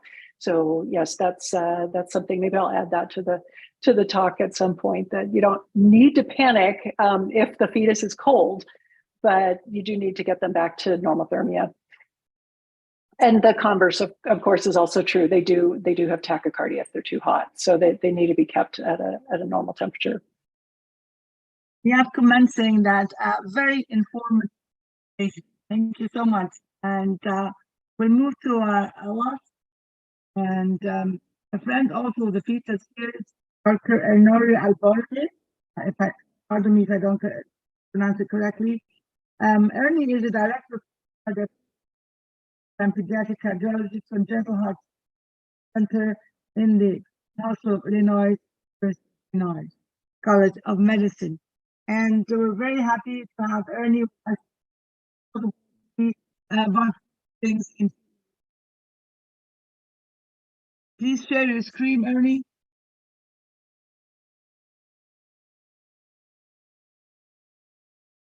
Ernie, it's difficult to hear Rima. I wonder whether you could just reintroduce yourself and tell us about yourself before you begin.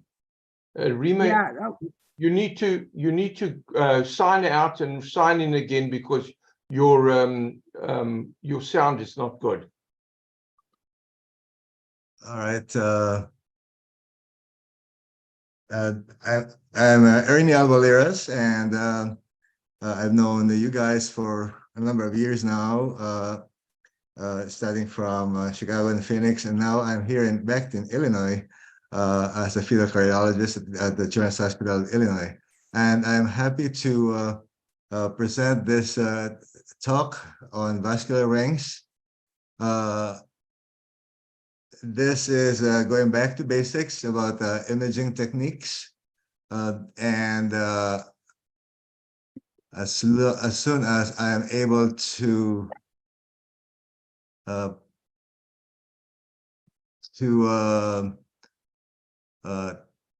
click on the presentation because it's being covered by the Zoom up here.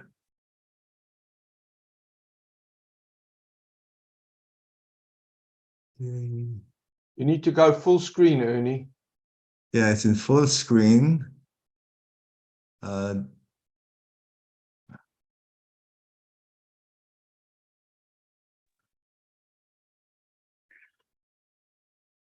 Ernie, you need to go full screen. Okay. Is it full screen now? Yeah, that's good. Yes.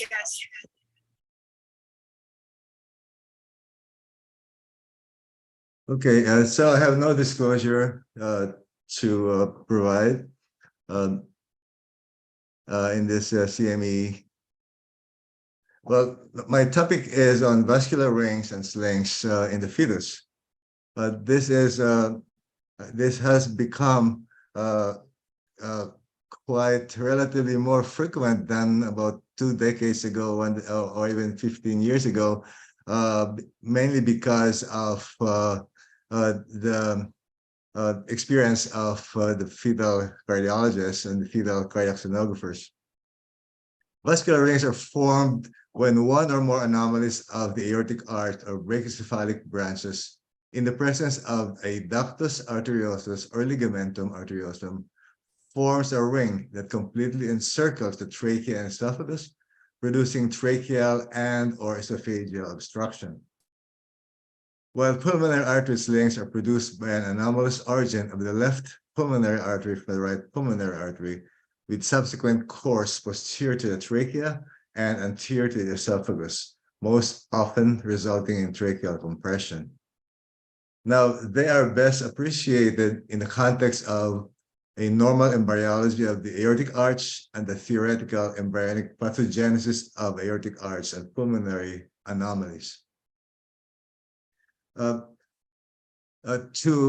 review our basic embryology and anatomy, it's well known that there are 6 symmetric aortic arches arising from the aortic sac, and all 6 merge dorsally in the left and right dorsal aorta, and then coming down as a descending aorta. Now, the first 2 arches disappear, one becoming even a stapedial artery in the middle ear. The third aortic arch becomes the subclavian, the carotid arteries. The fourth aortic arch on the left side becomes part of the left aortic arch, while on the right side becomes part of the subclavian. Now, the fifth disappears, and rarely it could even persist as a double barrel aortic arch, which is a very rare situation that I've seen only a couple of them of. The sixth aortic arches, the left side forms the ductus arteriosus and part of the left pulmonary artery, while on the right side forms the proximal right pulmonary artery. Now, there are the various intersegmental parts of the aorta, some of which may be important. For example, the subclavian arteries may arise from the 7th intersegmental artery. And here is what happens next, and this is on the left aortic arch with the aortic arch forming the arch on the left side. If you make this a mirror image on the right side, then you have a right aortic arch, hypothetically. Now, the laterality that we have been talking about in our field is relative to where the arch is in terms of the trachea being the midline. So the left arch is to the left of the trachea, right arch is to the right of the trachea. Now, the 2019 AIUM guidelines has put up guidance how to image the heart. And note that some people may use this as cut images to attain. For example, you want a 4-chamber view here in the first part, followed by outlet, followed of the left ventricle, followed by the outlet of the right ventricle, and then the branches of the pulmonary artery and the ductus arteriosus, and then the V-shaped structure that is the combination of the transverse aortic arch and the ductus arteriosus. But what's most important is for one to appreciate a sweep of the structures of the heart from the most inferior all the way to the most cranial, in order for one to have a mental 3-dimensional reconstruction of the heart and great vessels. It's also important that the left and right part of the imaging field is identified, because several institutions, some institutions may be different from another institution in terms of presenting an image. Like in this particular one from AIUM, the left is actually on the left of my hand, facing the figure, and the right is over here. However, some would do it differently. Well, before that, one could also do the sagittal view of the body, the thorax, to show the vena cava, the aortic arch, the ductal arch, and also even the 4-chamber view occasionally that could be seen here. But this is basically also important in terms of having a knowledge of the relationship of the right side of the baby with the left side of the baby's heart. Now, what we have been doing over the past 25 years is follow what is shown here from Norm's book with Chiapa, which actually was introduced before by a Mayo Clinic article on how to do a right-left orientation of the fetal body. So what we do is put the head to the right of the screen, so head here and feet to the left, and then rotate 90 degrees clockwise. And this will tell you the right and on our left side this time, and the left on our right side, and the spine here below in this particular baby. So knowing the right-left orientation that we have now, we are basing it on the baby itself, not relative to the mother, but relative to the baby itself. Now, the 3-vessel view has become an important component of the AIUM manual in that the SVC, AC aorta, MPA are shown in cross-section of the chest. So SVC here, aorta, and MPA. And on the right side, SVC, aorta, and MPA. and behind is you see also the descending aorta. Now, as you go more cranial, you get into the ductal part. And as we go into the ductal part, then you'll be seeing pulmonary valve, main pulmonary artery, a patent ductus, arterial duct that is large, which continues on as a descend into the descending aorta. Oftentimes, you may be able to see the right pulmonary artery, and medial to the pulmonary, of course, is the ascending aorta, and more lateral to that is the superior vena cava. So that's a 3-vessel with a ductal view. As you go up into the towards the basal part of the chest, you will be reaching a transverse cut of the aortic arch. And this arch also becomes confluent with the descending aorta. Sometimes they may be able to see both aortic arch and the ductus arteriosus, and that is and those two form a V-shaped configuration, as shown here. You may have to make a clockwise rotation, a slight clockwise rotation, and you will see this with the ascending aorta to the left. Can you see the arrow that I'm using? And the main pulmonary artery with the ductal arch here. Rima, can you see the arrow? Yeah, we can see the arrow. Thank you so much. Okay. Now, so knowing that this part is the left side, this part is the right side, and we have the trachea here, which is a bright part, and sometimes you may have a water-filled trachea or water-filled esophagus behind that, then this arch is a left-sided arch, and even the ductus arteriosus is left side.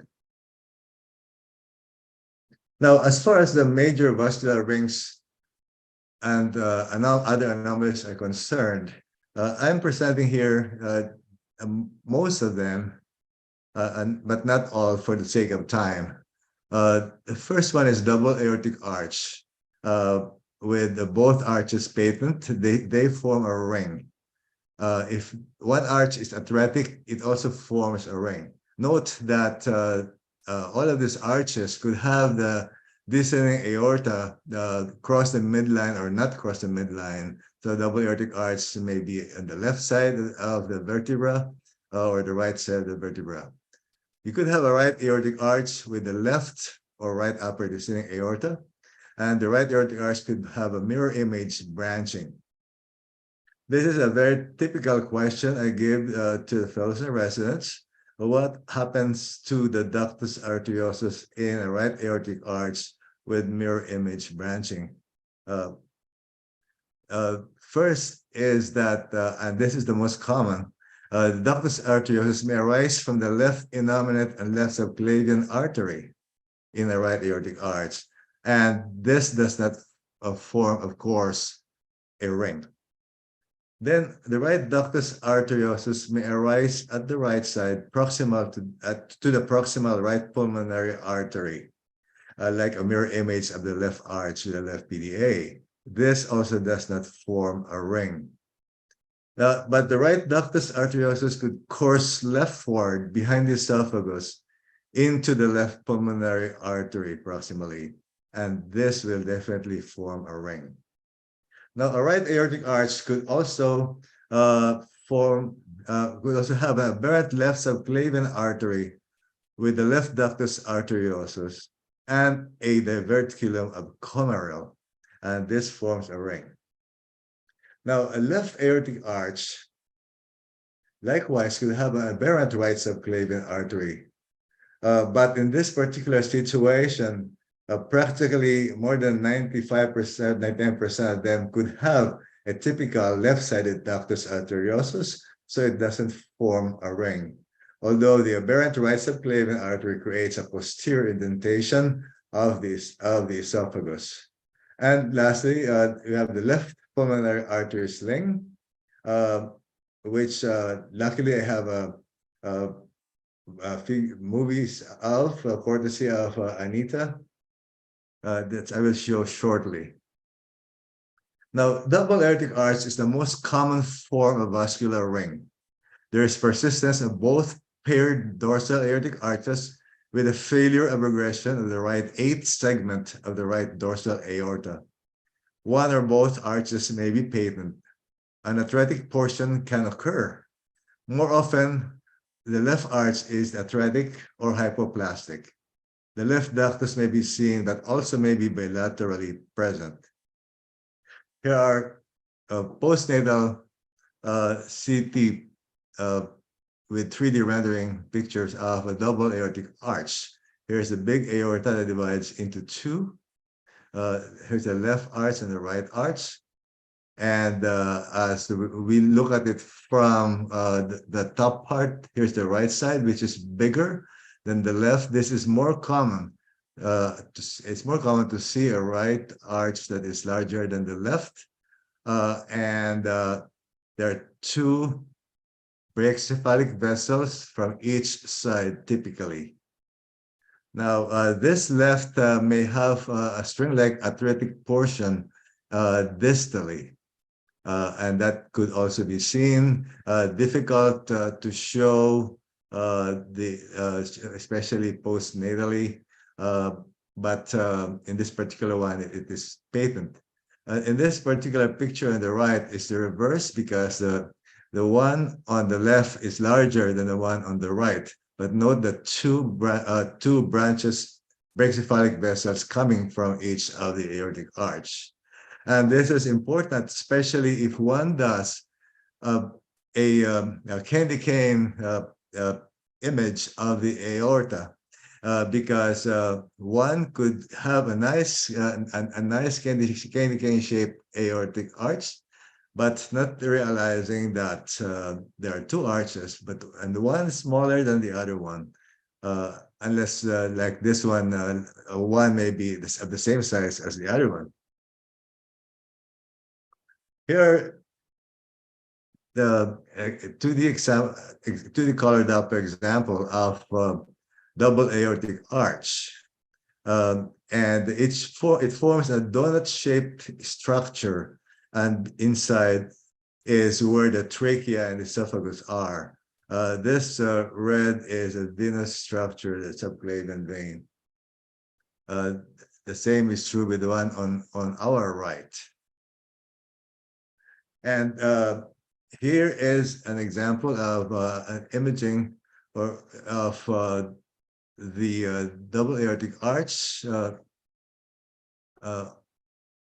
As we go from the distal RVOT, the pulmonary artery ductus arteriosus, and behind that is the division of the distal ascending aorta into two arches.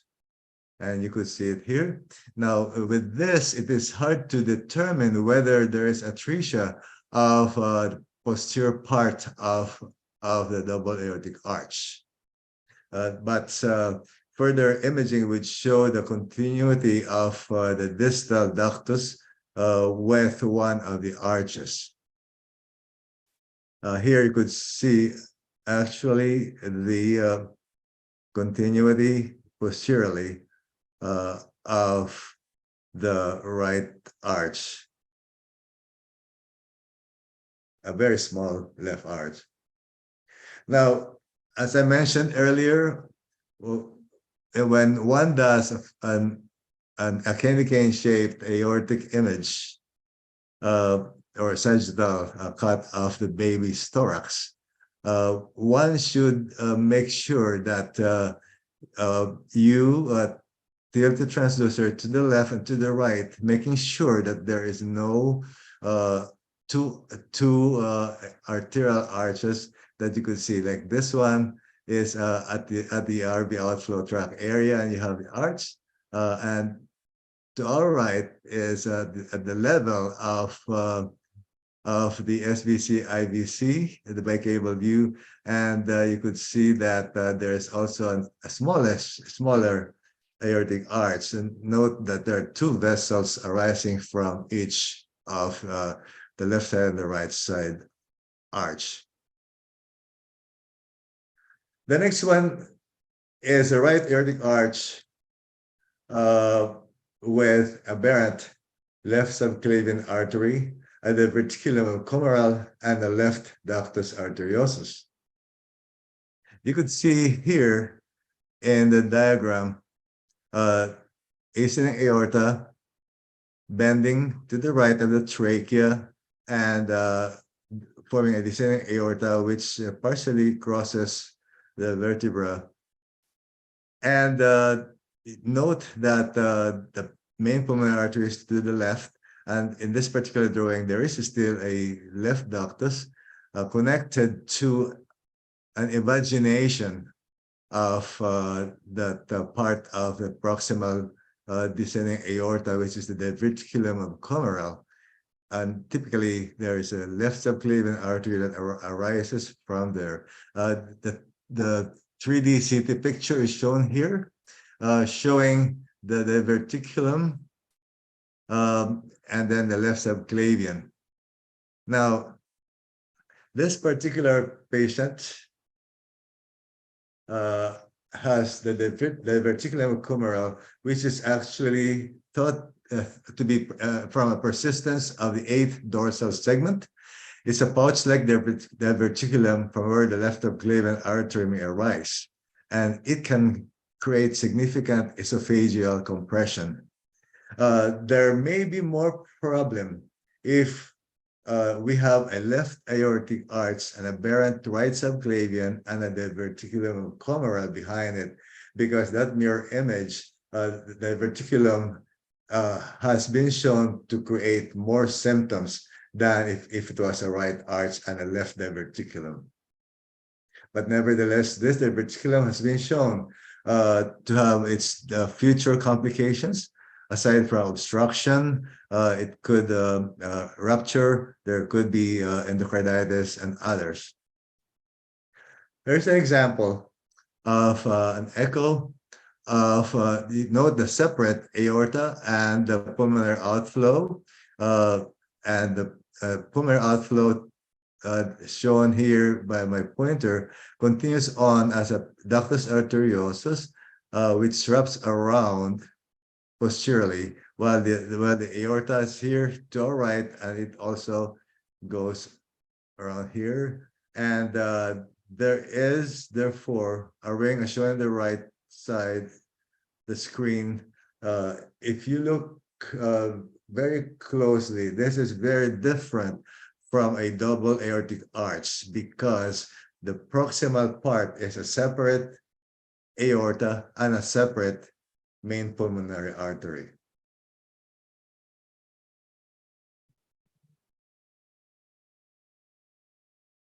And now we go to the left aortic arch with the right subclavian artery and the left ductus arteriosus. Now, left aortic arch is very easy to image. Almost always we see that routinely. And here you could see the distal part, the more posterior part of the proximal descending aorta. And lo and behold, there's a red flashing color going. This is the left side, and that's the right side. And there's a red flashing color going into the right side. And here's another one of that. And this one is a three-vessel view with the trachea. And you could see, here's the spine. You could see that there is a vessel arising from the descending aorta going to the right. And this is the aberrant right subclavian artery. An important component of that, important information about this is that, of course, there is no ring unless you have a right-sided ductus, because the ductus here is typically left-sided. But at the same time, also, this has been shown to be associated somewhat with chromosomal anomaly, like Downs and even DiGeorge. Now, we have a right aortic arch with a right ductus, and this is the importance of knowing the right side from the left side, which is the very first part of the imaging of the fetal heart. In our technique, the apex is to the left. So here's the vertebra, here's the left side, that's the right side on top. And you could see the left ventricle posteriorly and the right ventricle anteriorly relative to our screen. And you have main pulmonary artery arising from RV. And there's a ductus arteriosus continuation into the descending aorta. At the same time, also from LV, there is an aorta forming an arch and forming a continuation to meet the ductus arteriosus. They form a V shape here. And the color describes that very easily. This one inferiorly is the ductus, above that is the aorta. Now, this does not form a ring. Now, I mentioned about association with chromosomal anomalies, and this is a paper from CHOP by the group of Beth Goldsmans and B.J. Clark from a few years ago that showed association with DiGeorge syndrome or deletion of chromosome 22q11. Note that double aortic arch per se has a 14% association. It's interesting that if there's a right arch dominant, there's more of them.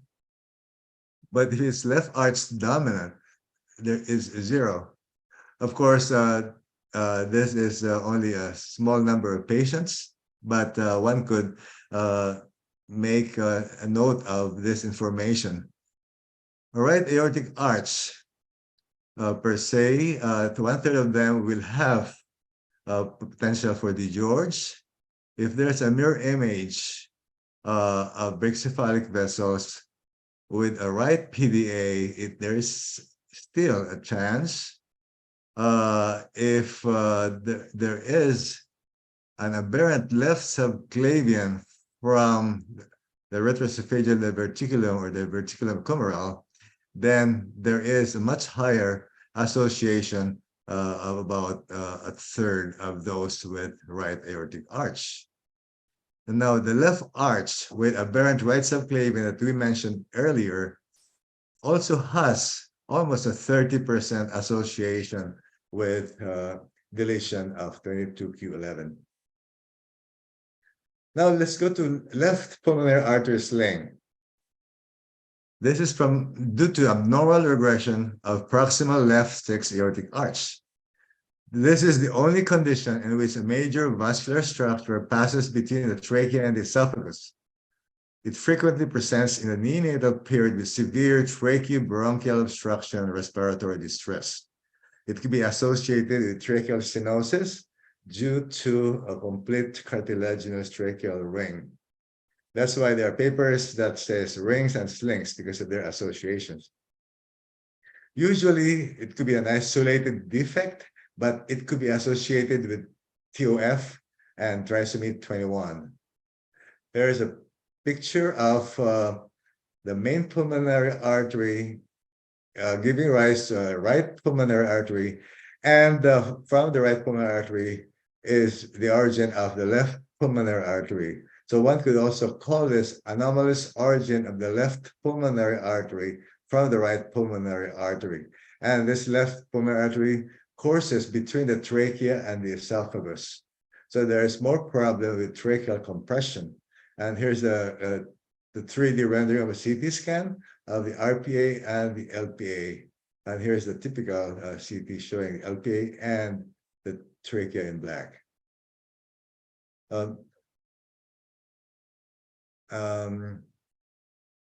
I'm afraid that the echo picture was deleted in the slide. But in conclusion, better recognition of the experience in fetal echo has made us be cognizant of the presence of this anomaly.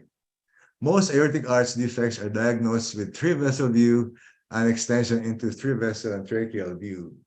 They are not associated with in utero hemodynamic compromise, so you don't see high drops or any other problem. Not even, as far as I know, dilatation of the proximal esophagus. Certain defects are present after birth or soon thereafter, like they present after birth or soon thereafter, like in double aortic arch and pulmonary sling. Most defects present at 6 to 7 months after birth when solid food is introduced. They may present with vomiting, aspiration pneumonia, or failure to thrive. Usually, an isolated anomaly is where this ring may be seen, but may be associated with other cardiac defects such as tetralogy fellow, truncus, AV canal, VSD, transposition, and may be associated with chromosomal or genetic anomalies. Thank you very much.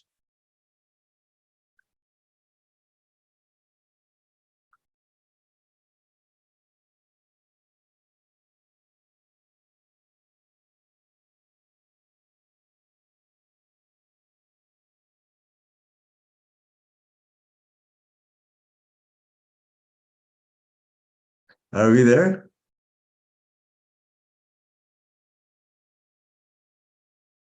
Yeah, Ernie, we're all here. I don't know where Rima is. Maybe she's silenced.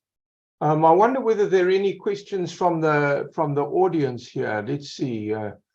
There's nothing in the question and answer section, in the chat section. Okay.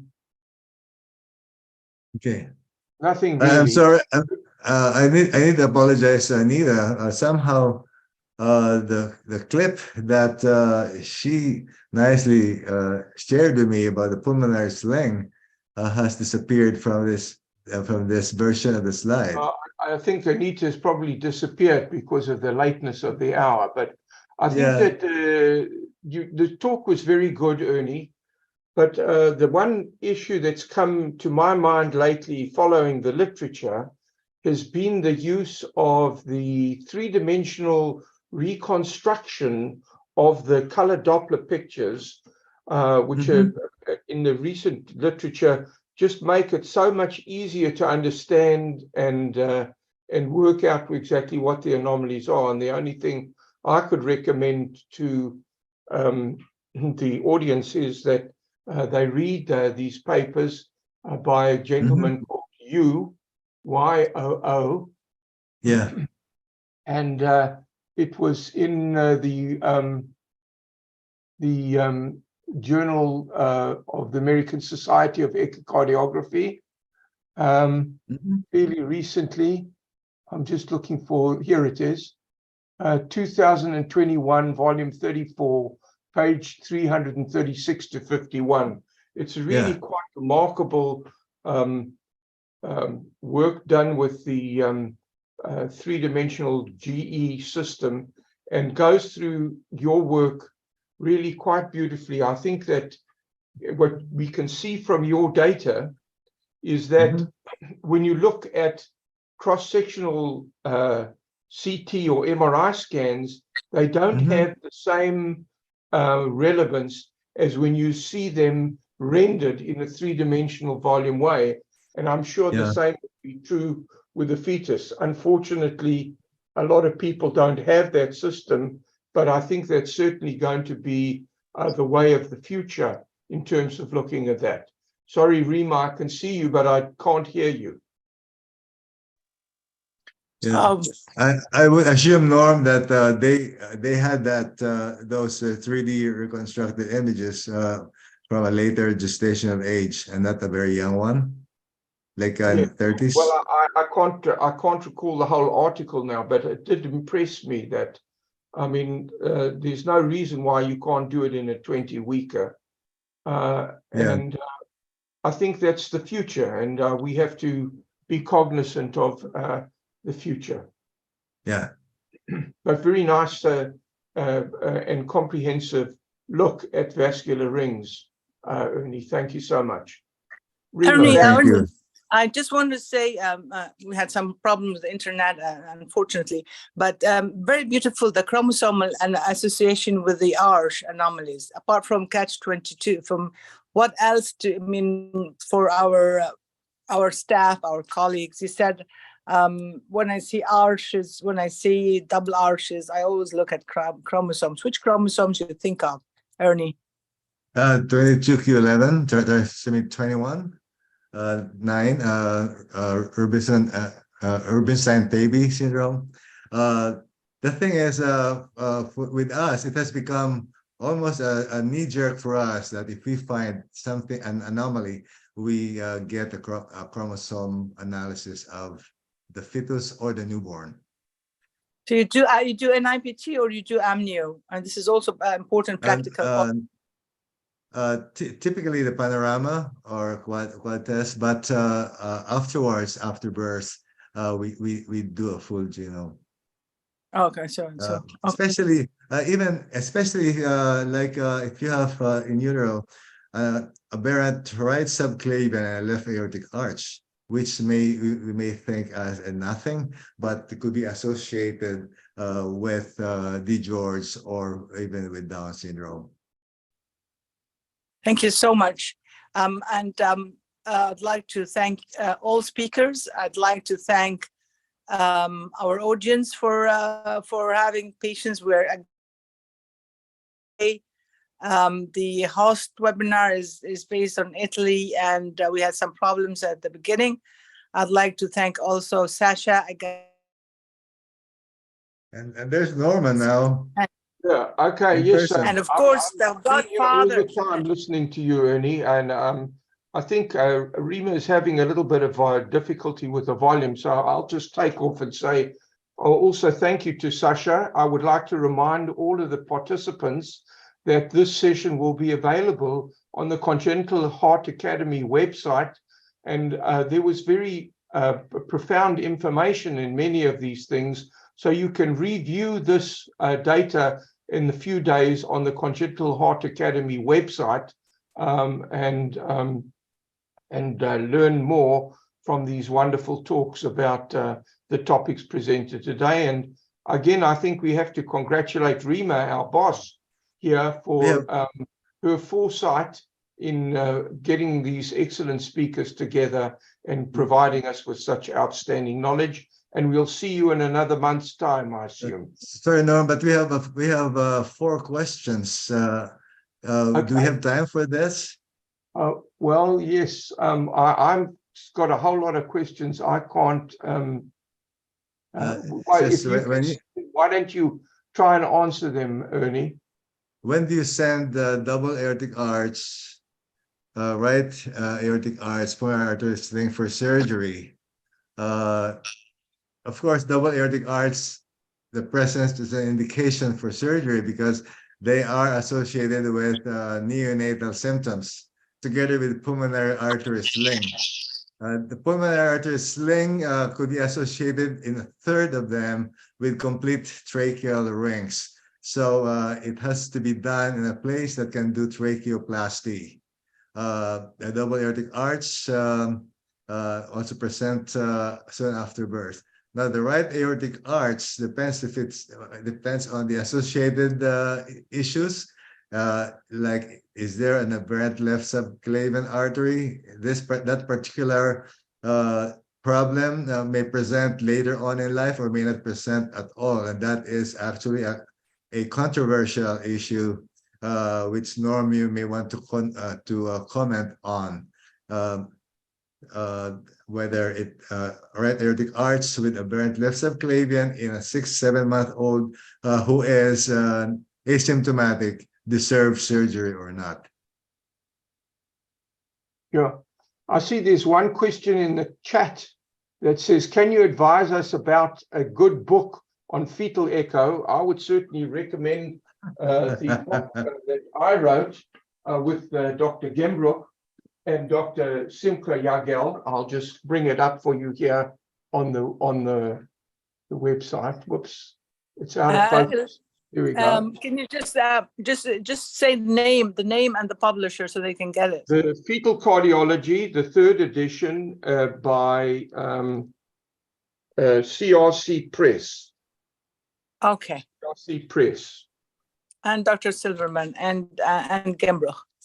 That's Very correct. good. You also have something online, Dr. Silverman. You have also some publications or books online, right? Yes, yes, but I don't have anything on my electronic on vascular rings. I did not do that. Someone asked you, and Ernie asked you about what was the question? You want to do surgery for right arch, Ernie? What was the question? Yeah, what is your opinion about right aortic arch with a bent left subclavian, left ligamentum arteriosum in a 6-7 month old who is asymptomatic?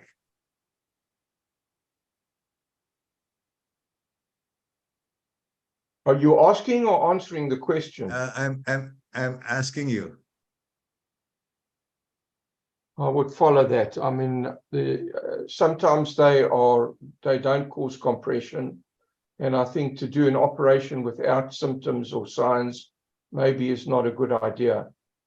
The answer also is that is a very rare circumstance, because most of the time they do have symptoms, and even if it's swallowing issues and reflux, that may be an indication for surgery. I see. So maybe take proper history and assessment. I mean, do proper investigations, proper history. Yeah. Typically, they become symptomatic when feeding of solid foods or semi-solid foods are started.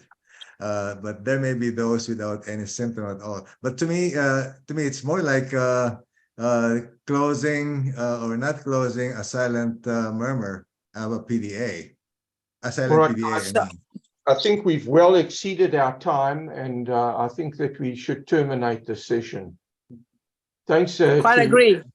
I'm going to say goodbye to you now because I have to leave. Yeah, thank you for those who asked. I'd like to thank all speakers, and as Dr. Nerman said, he's the godfather of the series. Please follow us on Facebook, and also you can find the whole series on YouTube and under the Fetal series. And see you in the World Congress in August, very soon in Washington, D.C. And Ernie, we're very happy to have you today. Thank you again for coming. Thank you very much. Thank you for inviting me. And good to see both of you. Good to see you, Norm.